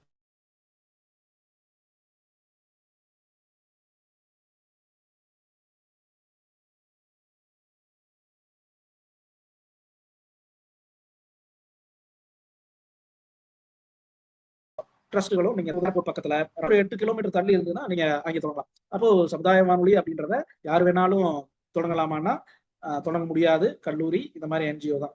சரி, அடுத்து வருவோம். இப்போ இதுக்கான நிகழ்ச்சிகளை எப்படி சார் நாங்க எடுக்கிறது, கண்டென்ட் எப்படி ஜென்ரேட் பண்றது அப்படின்னு நிறைய பேருக்கு ஒரு பிரச்சனை இருக்கும். அதுக்கு நான் சொல்றது என்னன்னா, நீங்கள் வகுப்புகள் எடுக்கிறீங்க இல்லையா, அந்த வகுப்புகளையே நீங்க வந்து ஒளிப்பதிவு பண்ணலாம். நீங்க உங்க கல்லூரிக்கோ பல்கலைக்கழகத்துக்கோ அல்லது உங்கள் பள்ளிகளுக்கோ யாராச்சும் ஆசிரியர், அதாவது சிறப்பு விருந்தினர் வர்றாங்கன்னா அதை உங்களுடைய மொபைல் போன்லயே எடிட் பண்ணி நீங்க அதை வந்து ஒளிபரப்புக்கு பயன்படுத்தலாம். அதனால அது ஒரு பெரிய செய்திகள். இன்னும் சொல்ல போனா மற்ற ஊடகங்களுக்கு நீங்க செய்யறதை விட, ப்ரொடக்ஷன், அதாவது நிகழ்ச்சிகளை தயாரிக்கிறதை விட வானொலிக்கு நிகழ்ச்சிகள் தயாரிக்கிறது ரொம்ப ரொம்ப எளிமை. நான் எங்க மாணவர்களோட சொல்லும்போது சொல்லுவேன், நீங்க வானொலி நிகழ்ச்சி வந்து ஒரு கலையத்துக்கு தான் போய் தயாரிக்கணும் அவசியமே கிடையாது. நீங்க வந்து ஒரு என்ன சொல்றது, இப்போ யூடியூப்ல நீங்க ஒரு கண்டென்ட் போடுறீங்கன்னா அதுக்கு உங்களுக்கு நல்ல கேமரா வேணும், நல்ல ஸ்டுடியோ செட்டப் வேணும், நல்ல லைட்டிங் வேணும், அப்புறம் நீங்க ஃபேஸ் ரொம்ப அப்பியரன்ஸா மேக்கப் எல்லாம் போட்டு நல்ல ட்ரெஸ்ஸை போட்டு எத்தனை பண்ண வேண்டியது இருக்கு பாருங்க. ஆனா வானொலிக்கு அப்படி கிடையவே கிடையாது பாருங்க. எப்படின்னா, ஒரு உதாரணம் பாருங்க, நீங்க வீட்டுல தூங்கும் போது உங்க போர்வையை கூட போத்திக்கிட்டே உங்க கைபேசியில ரெக்கார்ட் ஆன் பண்ணி, வணக்கம் நேயர்களே, நீங்கள் கேட்டுக்கொண்டிருப்பது அப்படின்னு குசு குசுன்னு பேசி ஒரு நிகழ்ச்சி பண்ணலாம். இப்போ இந்த இதை நீங்க தொலைக்காட்சிக்கான நிகழ்ச்சிகளை, யூடியூப்கான நிகழ்ச்சிகளை பண்ண முடியுமா? வாய்ப்பே இல்லை. அப்போ வானொலி ப்ரொடக்ஷன்றது எவ்வளவு எளிமையாயிடுச்சு பாருங்க. அவ்வளவு எளிமையா இருக்கிற அந்த ஊடகத்தை நம்ம மறந்துட்டோம் பாருங்க. எவ்வளவு அதான் அழகா நம்ம மறந்துட்டோம். இன்னைக்கு நாம யாருமே வந்து அதை ஒரு பொருட்டாவே நினைக்கிறதே இல்லை. ஆனா அந்த வானொலி ஊடகம் தான் இன்னைக்கு உலகம் முழுக்க இந்த மாதிரி டிசாஸ்டர் டைம்ல வெள்ளம், பூகம்பம், சுனாமி, மழை, எந்த நேரத்திலையும் போர், எல்லா நேரத்திலையும் கை கொடுக்கிற ஒரே ஊடகமா வானொலி தான் இருக்கு. ஆனா அந்த வானொலியை நம்ம இன்னைக்கு 5G டெக்னாலஜினால மறந்துட்டோம். இன்னைக்கு ஜப்பான்ல எல்லாம் வந்து வேற எங்கேயோ போயிட்டான் டெக்னாலஜி, ஆனாலும் அவங்க வானொலிய மறக்காம வச்சுட்டு இருக்காங்க. ஏன் அப்படின்னா இங்க பூகம்பமும் வெள்ளமும் ஒரு வருஷத்துக்கு 10 தடவை 15 தடவை வந்துகிட்டே இருக்கும். அப்ப எல்லா ஊடகம் காணாம போயிடும். அங்க எல்லாருமே ஹேம் ரேடியோ ஆபரேட்டரா வேற இருக்கான். அதனால ஒவ்வொரு அறையிலையும் ஒரு வானொலி பெட்டி வச்சுட்டு இருக்கான். அப்ப நமக்குமே அதே போல ஒரு டிசாஸ்டர் தொடர்ந்து வந்துகிட்டே இருந்தால் ஒழிய நம்ம வானொலி வச்சிருக்க மாட்டோம்னு நினைக்கிறேன். அப்ப பாருங்களேன் எவ்வளவு ஒரு அது அது ஒரு நகை முரணா தெரியல. நமக்கு ஒரு டிசாஸ்டரோ ஒரு போரோ இந்த மாதிரி ஏதோ ஒன்று வரணும். அமெரிக்கால ஏன் வச்சிருக்காங்கன்னா அங்கே ஹரிக்கேன் அடிக்கடி வந்துகிட்டே இருக்கும். அப்ப எங்கெங்கெல்லாம் டிசாஸ்டர் நடக்குதோ அங்கெல்லாம் வானொலி இன்னும் உயிர் போல் இருக்கு. எங்கெங்கெல்லாம் டிசாஸ்டர் இல்லையோ சொபிஸ்டிகேட்டடா நம்ம வந்து அழகா வந்து வந்து ஓய்வு நேரத்துல எல்லாம் நம்ம போன் எடுத்துக்கிட்டு ரீல்ஸையும் ஷார்ட்ஸையும் பார்த்துட்டு இருக்கிறோமோ அவங்களுக்கு வந்து வானொலி தேவையே இல்லை. அதனால இந்த மாதிரியான ஒரு ஊடகத்தை நாம மறந்துடக்கூடாது அப்படின்றதுக்காக தான் நான் வந்து அந்த ஊடகத்துக்குள்ள வானொலிக்குள்ள சமுதாய வானொலி மட்டும் எடுத்திருக்கேன். ஏன்னா இது ஒரு பெரிய கடல். ஊடகத்தை மட்டும் பேசணும்னா அது எங்கேயோ போகும். அதுக்குள்ள வானொலி, வானொலிக்குள்ள சமுதாய வானொலி மட்டும். இப்போ வெளிநாட்டு வானொலி இருக்கு, மத்திய அலை வானொலி இருக்கு, நான் சொன்ன இல்லையா சிற்றலை வானொலி இருக்கு. இன்னைக்கு டிஆர்எம்னு ஒரு தொழில்நுட்பம் வந்திருக்கு, டிஜிட்டல் ரேடியோ மாண்டியல்ன்ட்டு. அதெல்லாம் வந்து இன்னும் அருமையான தொழில்நுட்பம். எப்படி தெரியுங்களா? அந்த வானொலி பெட்டி நீங்க பாத்தீங்கன்னா அதுல ஒரு சின்ன திரை இருக்கும். அந்த திரையில அந்த பாடல்கள் ஒளிபரப்பாயிட்டு இருக்கும்போது அந்த பாடல்களுடைய விவரங்கள் போகும். எந்த திரைப்படம், யார் பாடினது, எந்த ஆண்டு வந்தது, இன்னும் குறிப்பா வந்து அந்த அறிவிப்பாளர்களுடைய புகைப்படமே அதுல நீங்க பார்க்கலாம். இது டேட்டாவா நீங்க சிம் கார்டு போட்டோ அல்லது கேபிள் கனெக்ஷன் கொடுத்தெல்லாம் கிடையாது. ஏர்வேவ்ஸ்ல வருது, ஒளி அலைகளாக உங்கள் வானொலி பெட்டியை வந்து சேருது. அப்ப நீங்க ஒரு கேள்வி கேட்கலாம், இந்த வானொலி பெட்டியில ஒளி அலைகள் இவ்வளவு டேட்டாவை அழகா டிரான்ஸ்பர் பண்ணும்போது இலவசமா நமக்கு வந்து சேருது. அப்ப ஏன் வந்து மொபைல் போனுக்கான சிக்னலை நமக்கு ஃப்ரீயா தரக்கூடாது? இந்த கேள்வியை நீங்க கேட்டுருவீங்கன்னு தான் டிஆர்எம் பத்தி எல்லாம் உங்களுக்கு தெரியாமே பண்ணிட்டாங்க. டிஜிட்டல் ரேடியோ மாண்டியல் அப்படின்ற அந்த தொழில்நுட்பத்தை நீங்க சர்ச் பண்ணி பாருங்க. அது டேட்டாவை ஃப்ரீயா அனுப்ப முடியுதுன்னு நிரூபிச்சிருக்காங்க. அப்படி இருக்கும் பொழுது கோடிக்கணக்கான ரூபாய் முதலீடு செஞ்ச ஏர்டெல், ஜியோ போன்ற நிறுவனங்கள் நீங்க அந்த மாதிரி தொழில்நுட்பம் இருந்ததுன்னா நாளைக்கு நீங்க கேட்டுருவீங்கல்ல அரச, ஏன் அதுல டேட்டாவை ஃப்ரீயா தர்ற, ஏன் இதுல தர முடியாதுனால அப்படின்ட்டு. இப்ப பாருங்க எப்படி எல்லாம் மறைக்கடிக்கப்பட்டிருக்கோம் நம்ம வசதியா. நாமளும் 24 மணி நேரமும் நம் கைபேசியை பார்த்துக்கொண்டே அது எல்லாத்தையும் கேள்வி கேட்காம விட்டுட்டோம். DRM, DAP, digital audio broadcasting ஒரு தொழில்நுட்பம், அதுவும் அதே போலதான். இந்த தொழில்நுட்பங்கள்லாம் இன்னைக்கு ஐரோப்பிய நாடுகள்லயும் சிங்கப்பூர்லயும் அதுல ஒளிபரப்பிட்டு இருக்காங்க. உலகத்திலேயே மிக அதிக டிஆர்எம் வானொலி ஒளிபரப்புற நாடு எது தெரியுங்களா? சொன்னா ஆச்சரியப்படுவீங்க, நம்ம இந்தியா தான். கிட்டத்தட்ட 200 வானொலிகள் டிஆர்எம்ல ஒளிபரப்பாயிட்டு இருக்கு. டிஆர்எம் வானொலி பெட்டியினுடைய விலை எவ்வளவு தெரியுங்களா? ஒரு வானொலி பெட்டியினுடைய விலை கிட்டத்தட்ட 15,000 ரூபாய். அந்த டிஆர்எம் வானொலி பெட்டி உங்களுக்கு காட்டுறேன் இல்லைங்க, இங்க வேற ஒரு ஸ்லைட்ல இருக்கு, எல்லாம் தெரிந்து கொள்ளுங்கள். அதான் ரொம்ப முக்கியமானது. ஏன்னா நிறைய பேர்த்துக்கு இதெல்லாம் தெரியாதனால நம்ம யாருமே வந்து இதை பத்தி கண்டுக்கிறதே இல்லை. இங்க பாத்தீங்கன்னா இதுதான் டிஆர்எம் வானொலி பெட்டி, இதுதான் டிஆர்எம் வானொலி. இதில் பார்த்தீங்கன்னா சின்ன திரை இருக்குங்களா? இந்த திரையில நீங்க அந்த அறிவிப்பாளர்கள் அந்த விவரங்கள்லாம் போயிட்டு இருக்கும். டிஜிட்டல் ரேடியோ மாண்டியல்னு இங்க திரையில நான் உங்களுக்கு காட்டிட்டு இருக்கிறது யூனிவேவ்னு ஒரு பிராண்டு. இப்ப காஸ்பல்னு ஒரு பிராண்ட் வந்து விற்பனையில இருக்கு. ஸோ இந்த இதுக்குள்ள போய் பார்த்துக்கலாம் நீங்க. அடுத்து வந்து நான் 2 இதழ்கள் நடத்திட்டு இருக்கேன். ஒன்று வந்து டிஎக்ஸ்எஸ் கைட்னு ஆங்கிலத்தில் ஒரு இதழும், சர்வதேச வானொலி அப்படின்ற ஒரு தமிழ் இதழும். இந்த 2 இதழ்களும் எதை பத்தினா வானொலி துறையில என்னென்ன மாற்றங்கள் நடந்துட்டு இருக்கு, யாரெல்லாம் என்னெல்லாம் பண்ணிட்டு இருக்காங்க. நீங்க சொன்னீங்க சமுதாய வானொலி பத்தி விவரங்கள் இந்த இதழில் போய் நீங்க இது வந்து பிளாகாவும் இருக்கும். நீங்க கூகுள்ல போயிட்டு சர்வதேச வானொலி அப்படின்னு ஒரு டைப் பண்ணீங்கன்னா கூகுள் முதல்ல விக்கிபீடியா காட்டாது, என்னதான் என்னுடைய இணையதளத்தை தான் காட்டும். கிட்டத்தட்ட 20 வருடங்களாக வானொலி தொடர்பாக தொடர்ந்து எழுதிட்டு இருக்கிறதுனால அந்த கீவேர்ட் சர்ச்ல ஃபர்ஸ்ட்ல இருக்கேன். அதனால வந்து கூகுள்லயே வானொலி தொடர்பா நீங்க தேடினீங்கன்னா என்னுடைய இணையதளத்தை நீங்க தவிர்க்கவே முடியாது. அந்த பிளாக்னு சொல்லும் இல்லையா, பிளாக் ஸ்பாட்னு தமிழ்ல வலைப்பூன்னு சொல்லுவோம். அந்த வலைப்பூல நான் பதிவிட்டு இருக்கேன். நீங்க உங்களுக்கு ஏதாவது சந்தேகங்கள் இருந்ததுனாலோ, தமிழகம் முழுக்க ஒளிபரப்பாகிற சமுதாய வானொலி பற்றிய விவரங்களும், உலகம் முழுக்க ஒளிபரப்பாகின்ற ஆங்கில வானொலி பற்றிய விவரங்களும், தமிழ் வானொலி நான் சொன்னேன் இல்லையா, சீன வானொலி போன்ற மற்ற தமிழ் வானொலிகளை பற்றிய விவரங்களும் எல்லாமே இந்த இணையதளத்துல இருக்கு. நீங்க போய் பாருங்க, சர்வதேச வானொலி அப்படின்ற இணையதளத்துக்குள்ள போய் வேற ஏதாச்சும் உங்களுக்கு சந்தேகங்கள்லாம் இருந்ததுன்னா நீங்க அங்கிலே என்னுடைய மின்னஞ்சல் இருக்கு, அதுல போய் கேட்கலாம். ஸோ நான் சொன்ன அந்த பாட்காஸ்ட் இதுதான், தமிழ் சிறுகதைகள். இல்லை இல்லை, இது வந்து நான் வந்து ஒரு டெஸ்ட்டுக்காக மயிலாப்பூர் எஃப்எம் சொல்லிட்டு நாங்கள் ஆரம்பிச்சோம். நான் மயிலாப்பூர்ல இருக்கிறதுனால என்னுடைய இது வந்து இதுதான், தமிழ் சிறுகதைகள். இங்கே காணவில்லை, தமிழ் சிறுகதை மேல் இருக்கு பார்த்தீங்களா, இது என்னுடைய வானொலி. இது 2 பேரும் வந்து ஒரு பரிச்சாத்த முறையில ஹவுஸ் வைஸ், அவங்க வந்து ஒருத்தர் கோயம்புத்தூர்ல இருந்து ஒருத்தர் திருச்சியில இருந்து தொடங்கினாங்க, பொன்னியின் செல்வன் அண்ட் மழலையர் உலகம்ட்டு. இது ரொம்ப சக்சஸ் ஆகி இதுவும் இந்த 2 வானொலியுமே எம்டிஆர் ஒளிபரப்பாச்சுங்க. கனடால இருக்கிற மான்ட்ரியல் தமிழ் ரேடியோல. ஸோ நாம எல்லாம் செய்யற செயல்களை இப்படி நினைச்சிடறோம், இதை யாருங்க கேட்க போறாங்கன்ட்டு. அப்படிலாம் நினைக்கவே நினைக்காதீங்க. நீங்க இதுல ஒளிபரப்புறத உலகம் முழுக்க எங்கேயோ ஒரு மூலையில யாரோ ஒருத்தர் கேட்டுட்டு தான் இருக்காங்கன்றதுக்கு இதெல்லாம் அத்தாச்சு. இன்னைக்கு சமுதாய வானொலிகள் எல்லாமே வந்து ஆன்லைன்லயும் வந்துருச்சு. நீங்க தமிழகத்துல எங்கெங்கெல்லாம் சமுதாய வானொலிகள் இருக்கு அப்படின்னு பாத்தீங்கன்னா, பெரும்பாலும் எல்லா இடங்களும் சென்னையில மட்டும் ஒரு 4 வானொலிகள் இருக்கு. அதுல 2 விதமா பிரிக்கலாம் சமுதாய வானொலி. ஒண்ணு வளாக சமுதாய வானொலி, இன்னொன்னு இந்த சமூகம் சார்ந்து இயங்கும் என்ஜிஓவால் இயக்கப்படும் வானொலி. இப்ப வளாக சமுதாய வானொலி 3 சென்னையில இருக்கு. ஒண்ணு வந்து எம்ஓபி எஃப்எம். கடந்த வருடம் தான் 20 ஆண்டுகளை கொண்டாடினாங்க. 20 ஆண்டுகள் நிறைவடைந்துருச்சு. எம்ஓபி சமுதாய வானொலி, லயலா சமுதாய வானொலி, இந்த அண்ணா பண்பலை, அப்புறம் என்ஜிஓ நடத்துறது நலம் தானான்னு சொல்லிட்டு கிழக்கு கடற்கரை சாலையில. இது இல்லாம நகருக்கு வெளியே எஸ்ஆர்எம், காட்டாங்குளத்தூர் எஸ்ஆர்எம்ல முத்துச்சரம்னு சொல்லிட்டு ஒன்று இருக்கு. காஞ்சிபுரத்துல சங்கரா கல்லூரி ஒன்று நடத்துறாங்க. ஸ்ரீபெரும்புதூர்ல இருக்கிற அந்த ராஜீவ்காந்தி அந்த ஒரு கல்வி நிறுவனம் இருக்கு இல்லைங்களா, அதுல ஒரு வானொலி இருக்கு. ஸோ இது இல்லாம சென்னையில கூடிய விரைவில் அம்பத்தூர் பக்கத்தில் இருக்கிற அன்னை வயலட் கல்லூரியில வரப்போகுது. அது இல்லாம இந்த பக்கம் சத்தியமாமாலையும் வரப்போகுது. ராமாபுரம் கேம்பஸ்ல இருக்கிற எஸ்ஆர்எம்லையும் சமுதாய வானொலி வரப்போகுது. ஸோ இங்க எல்லாம் வந்து சமுதாய வானொலிகள் சென்னைக்குள்ள இருக்கு. கோவையில வந்து ஒரு வானொலி இருக்கு. திண்டுக்கல்ல ஒரு வானொலி பசுமை எஃப்எம் இருக்கு. நாமக்கல்ல இருக்கு. தமிழகம் முழுக்க பறந்து விரிந்து எல்லா ஊர்கள்லையும் கல்லூரிகள் தொடங்கியிருக்காங்க. மோஸ்ட்லி அந்தந்த கல்லூரிகள். காரணம் இதெல்லாமே நாக் அப்படின்ற அந்த ஒரு இதுக்காக தான். உங்களுக்கு போதுமான தகவல்கள் சமுதாய வானொலி பற்றி நான் சொல்லியிருக்கேன்னு நினைக்கிறேன். இதை சார்ந்து உங்களுக்கு வேற ஏதாவது கேள்விகள் இருந்தா, இப்ப நான் வந்து வானொலி தொடங்கணும்னு நினைக்கிறேங்க. சமுதாய வானொலி என்னால தொடங்க முடியாது, அவ்வளவு செலவு பண்ண முடியாது. ஆனாலும் நான் வானொலி ஆர்வம், எனக்கு குரல் வளம் இருக்கு அப்படின்னீங்கன்னா நீங்க எல்லாரும் இந்த பாட்காஸ்ட்குள்ள வரலாம். பாட்காஸ்ட்ன்றது வேற ஒண்ணுமே கிடையாது. இன்னைக்கு முதல்ல எல்லாம் வந்து நீங்க பாட்காஸ்ட் பண்ணணும்னா அதுக்கு செலவு செய்ய வேண்டியதா இருந்தது.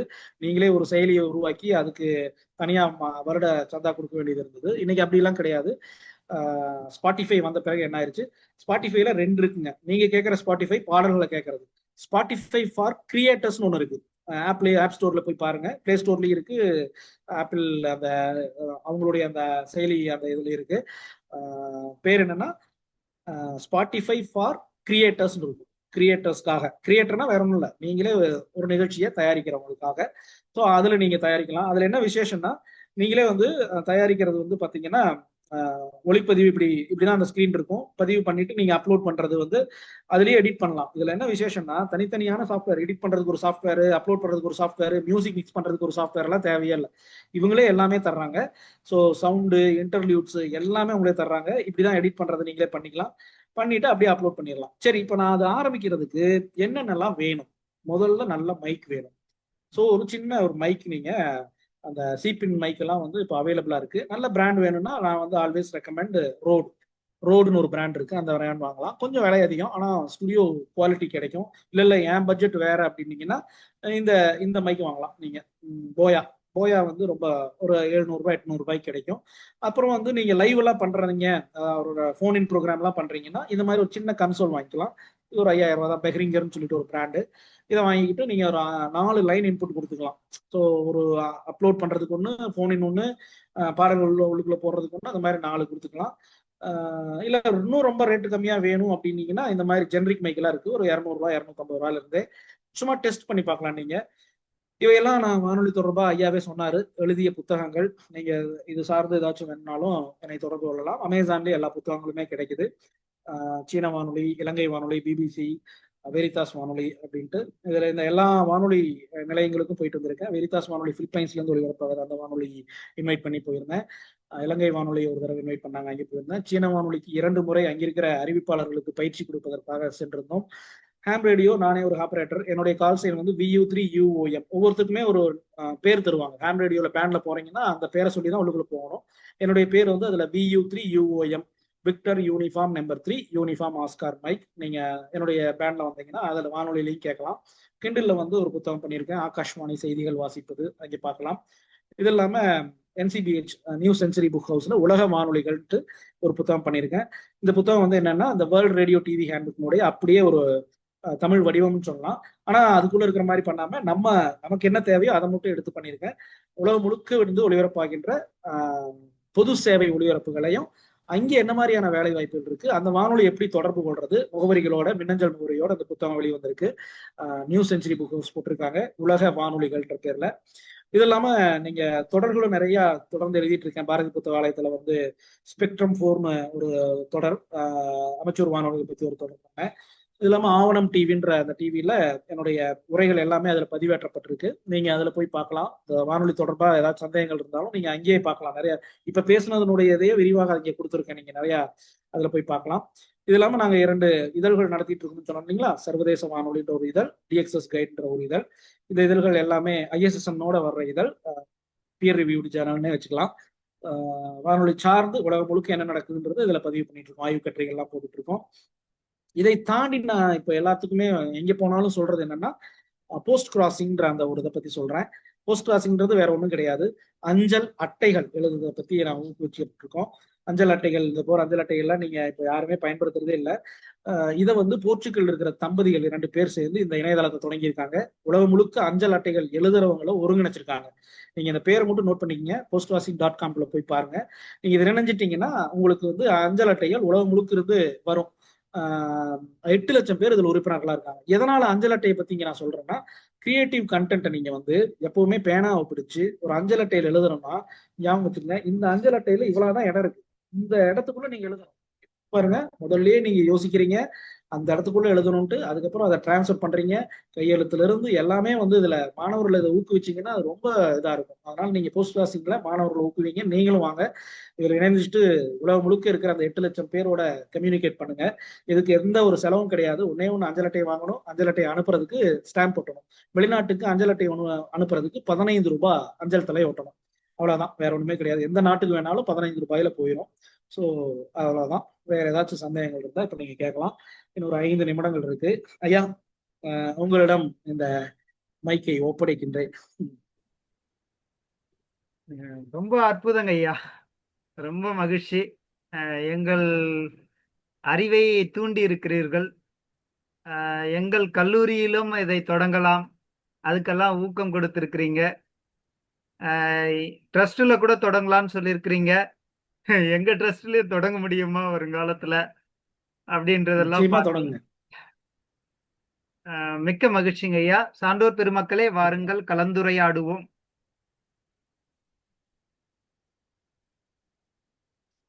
வானொலி தொடர்பா 2 புத்தகங்கள் சொல்லாம விட்டேன். ஒண்ணு வந்து இது ஒளிபரப்பு கலைன்னு சொல்லிட்டு சிவபாத சுந்தரம் எழுதுனது. சிவபாத சுந்தரம்னதுமே உங்களுக்கு ஒரு புத்தகம் ஞாபகம் வரும் எல்லாத்துக்கும். அடிச்சுவட்டில்னு சொல்லிட்டு 2 புத்தகங்கள் முன்னாடி ப்ரிஃபிக்ஸ் நீங்களே போட்டுங்க, என்ன அடிச்சுவட்டில்ன்றது. ரொம்ப பாப்புலரான ஒரு ரைட்டர், தமிழோசையினுடைய முதல் அறிவிப்பாளர், நிகழ்ச்சி தயாரிப்பாளர், பிபிசி தமிழோசையினுடைய.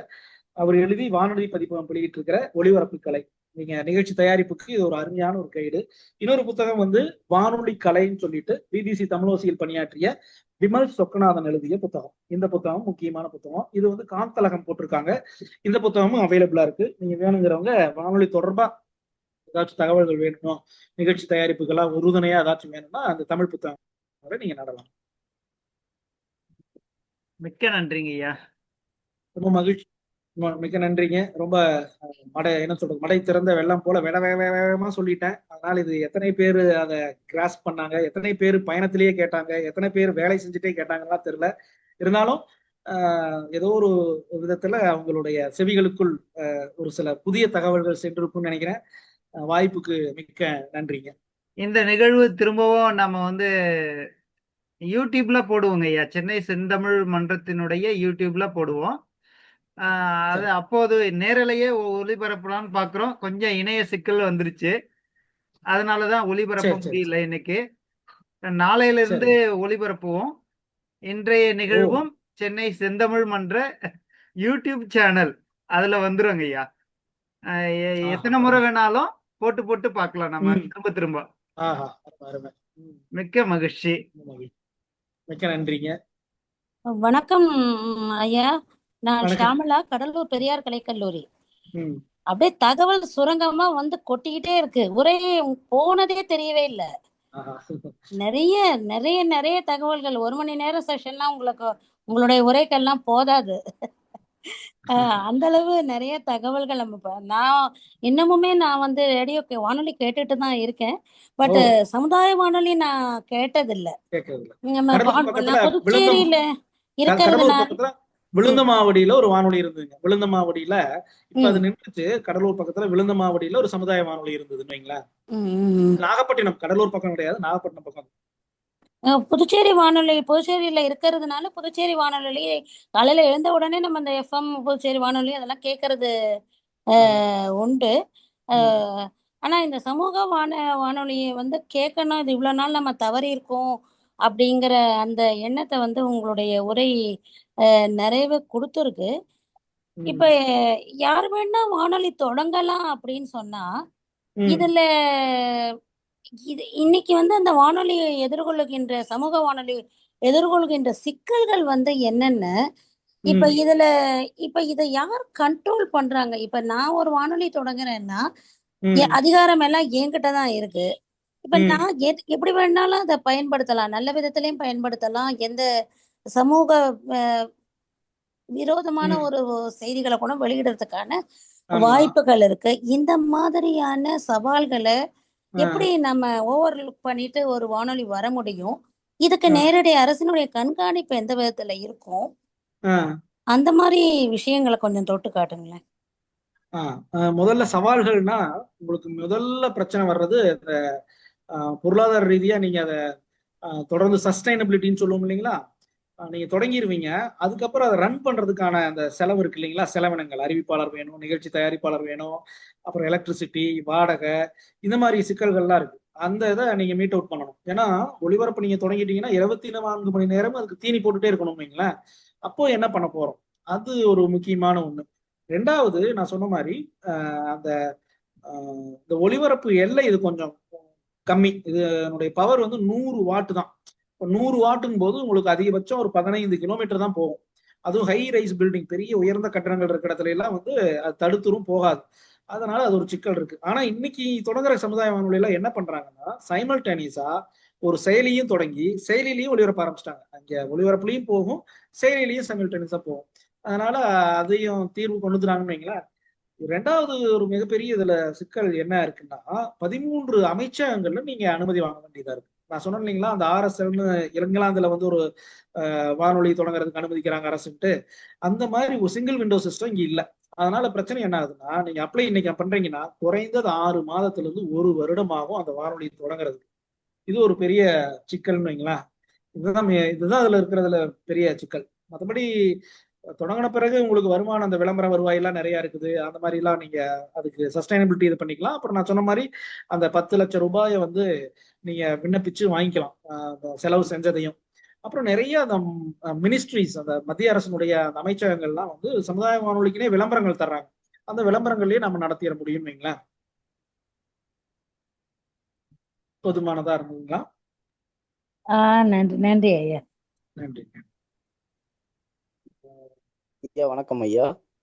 சொல்லுங்க ஐயா முனைவர் பாலமுருகன், மதுரை அமெரிக்கன் கல்லூரி தமிழ் திரைப்பட உதவி பேராசிரியர். சொல்லுங்க ஐயா, உங்களுடைய உரையை கேட்டதுல வந்து ரொம்ப ரொம்ப மகிழ்ச்சிங்க. நிறைய விஷயங்கள் உங்ககிட்ட வந்து உங்க வகுப்புல உட்காந்து ஒரு கேட்ட ஒரு இன்ப அனுபவம் எனக்கு கிடைச்சது.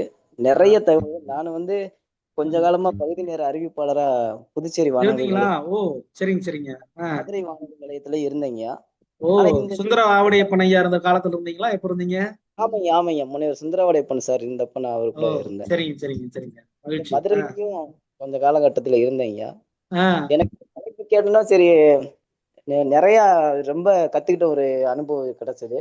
எனக்கு என்ன, நம்ம 1500 மெகா ஹெர்ட்ஸ், அதுக்கப்புறம் பண்பலை இருக்குது. ஆனா இந்த சிற்றலை சிறிய எல்லை வந்து சீனாவில் அதிகமா இருக்கு. அந்த அலைவரிசைக்கு எப்படிங்க இது, என்ன மாதிரியான வேறுபாடுகள் இருக்குது அது எனக்கு தெரியல. பண்பலை வந்து 100.5 அல்லது 108 அது மாதிரி இப்படி நிறைய பண்பலை இருக்குது. மெகா ஹெர்ட்ஸ்லயும் நம்ம ஆல் இந்தியா ரேடியோல வருது. ஆனா இந்த சிற்றலைக்கான ஏதாவது ஒரு அலைவரிசை மாற்றங்கள் அது பத்தின தகவல் கொஞ்சம் சொன்னீங்கன்னா, நம்ம ஊர்லயும் அது மாதிரியே இல்ல, அந்த மாதிரியான விஷயங்கள் இன்னும் கொஞ்சம் தெரியலான்னு ஒரு ஆர்வமா இருக்கு. அதான் இப்ப நானு உங்களுக்கு ஒரு ஸ்லைடு போடாம விட்டுட்டேன்.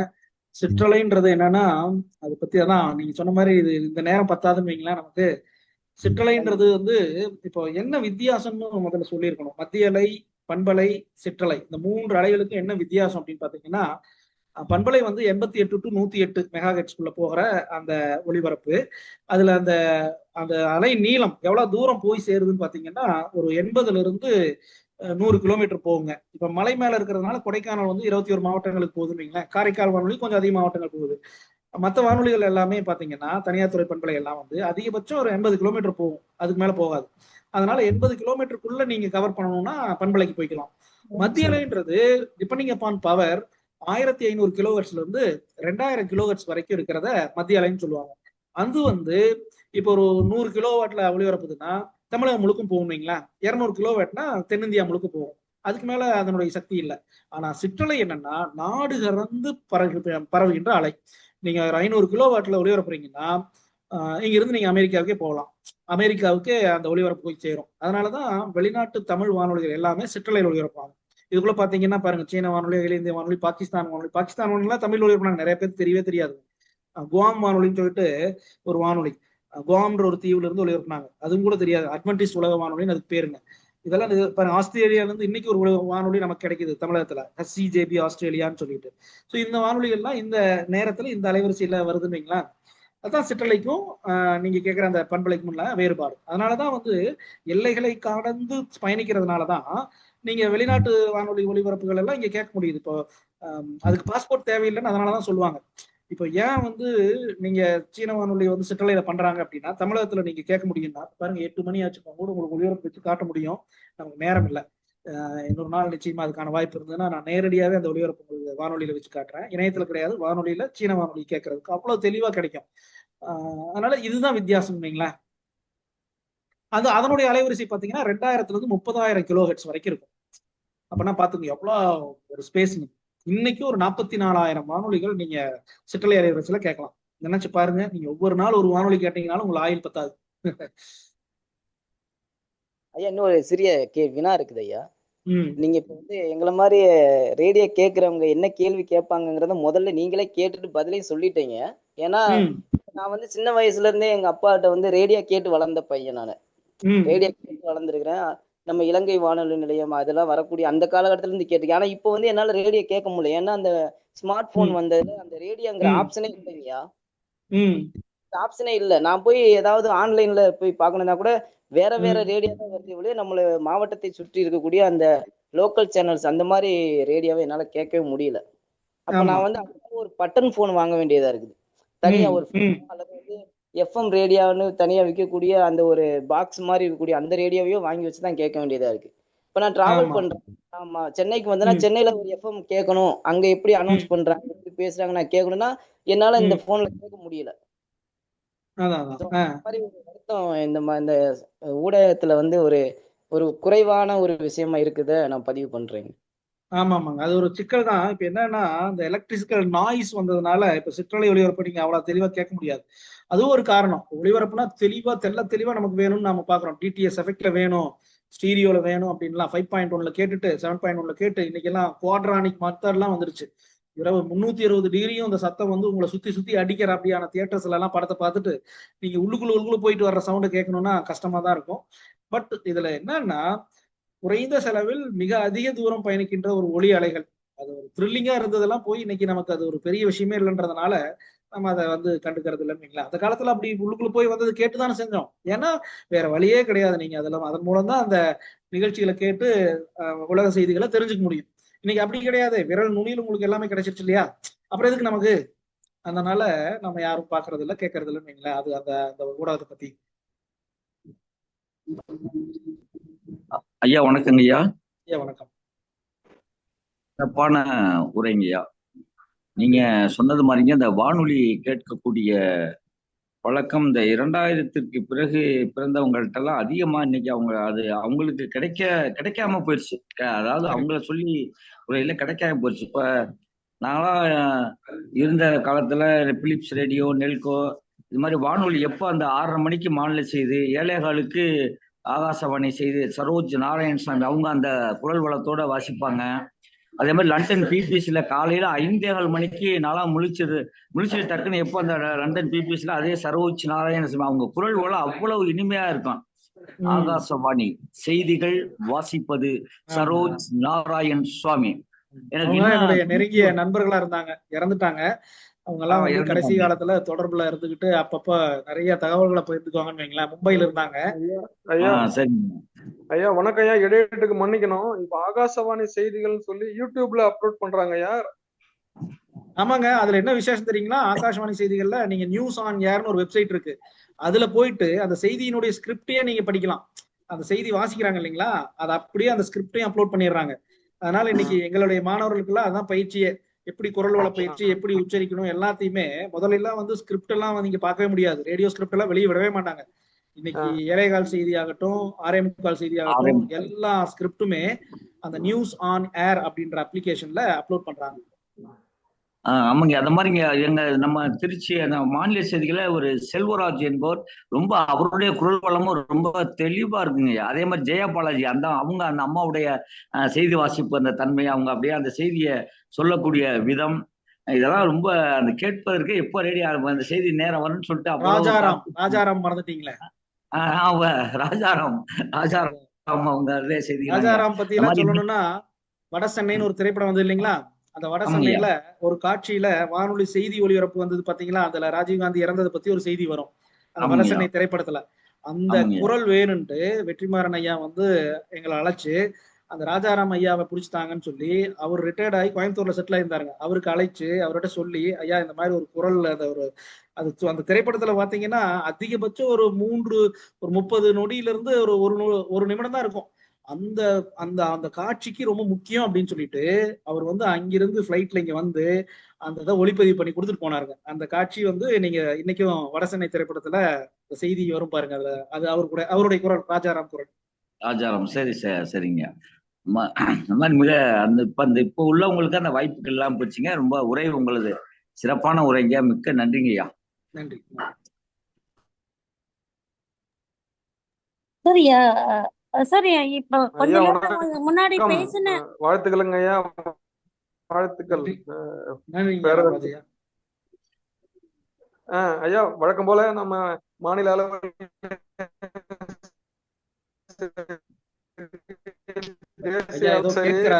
இணைய தொடர்புல கொஞ்சம் சிக்கல் இருக்கு. மாநில அளவிலும் சரி, தேசிய அளவிலும் சரி,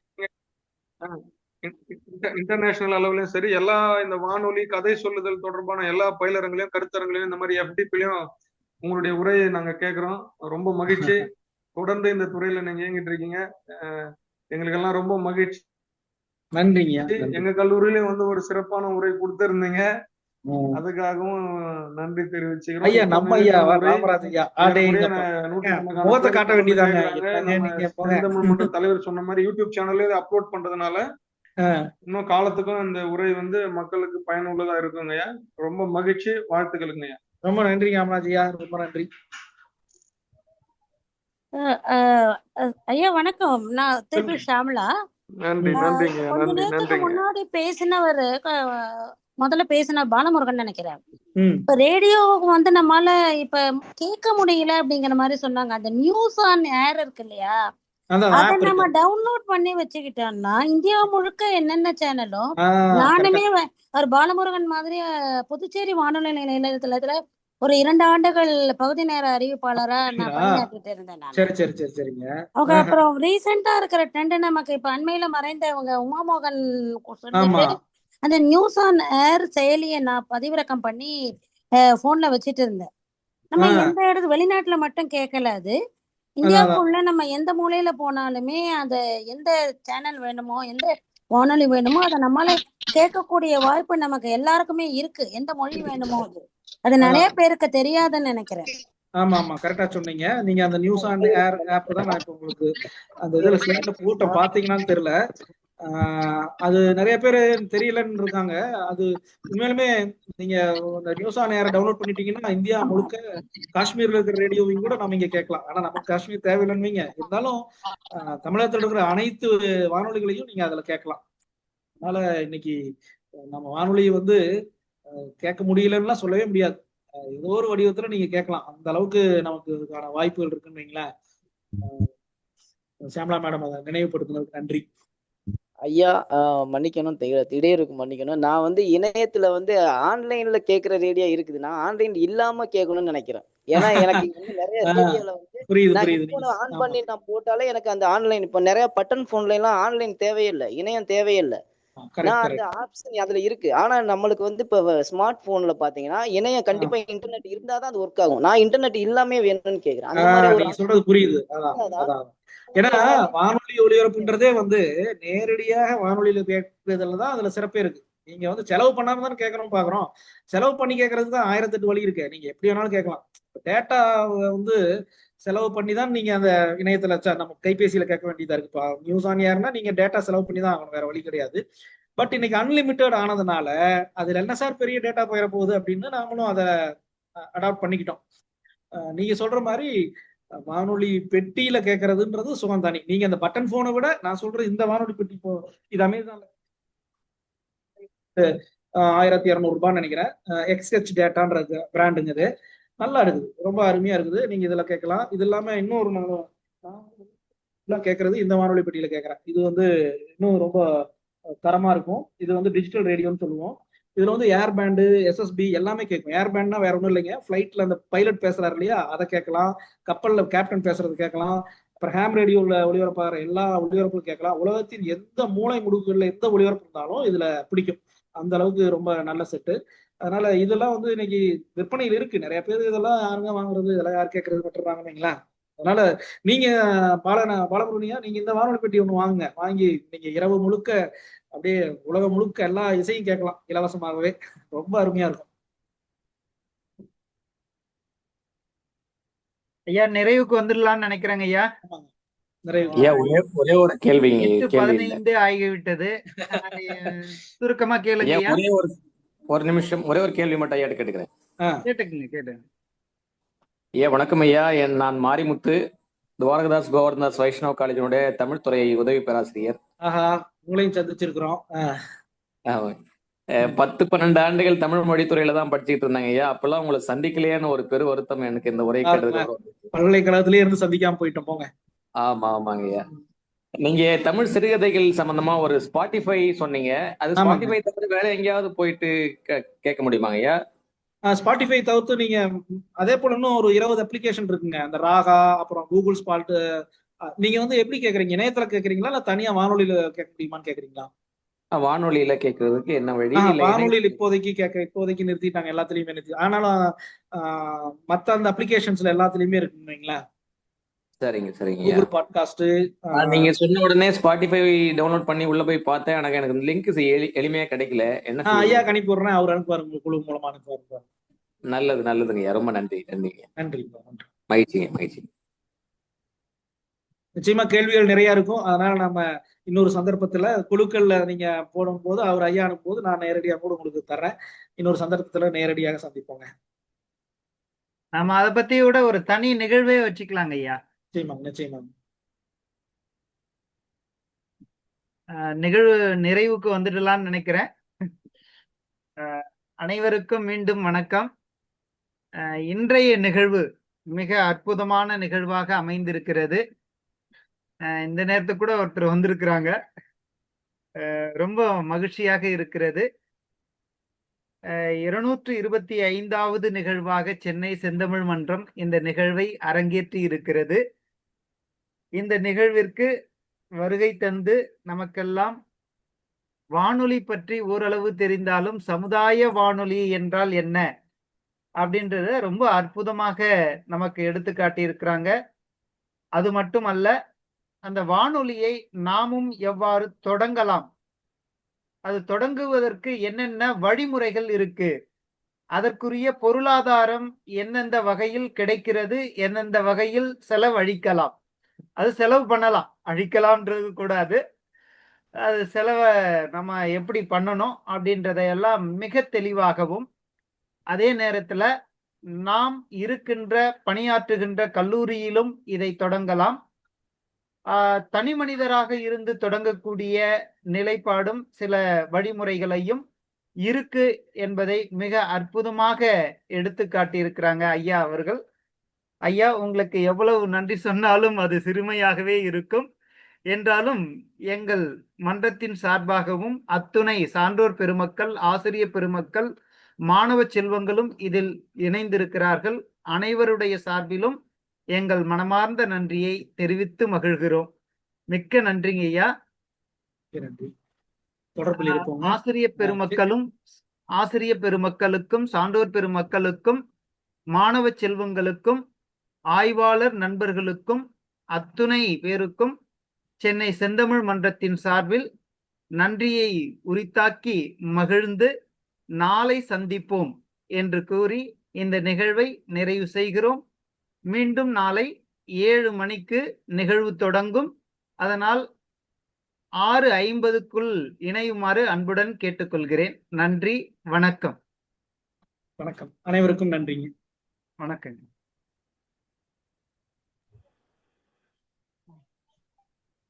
நன்றிங்கய்யா. நன்றி நன்றி நன்றி. ரொம்ப மகிழ்ச்சி.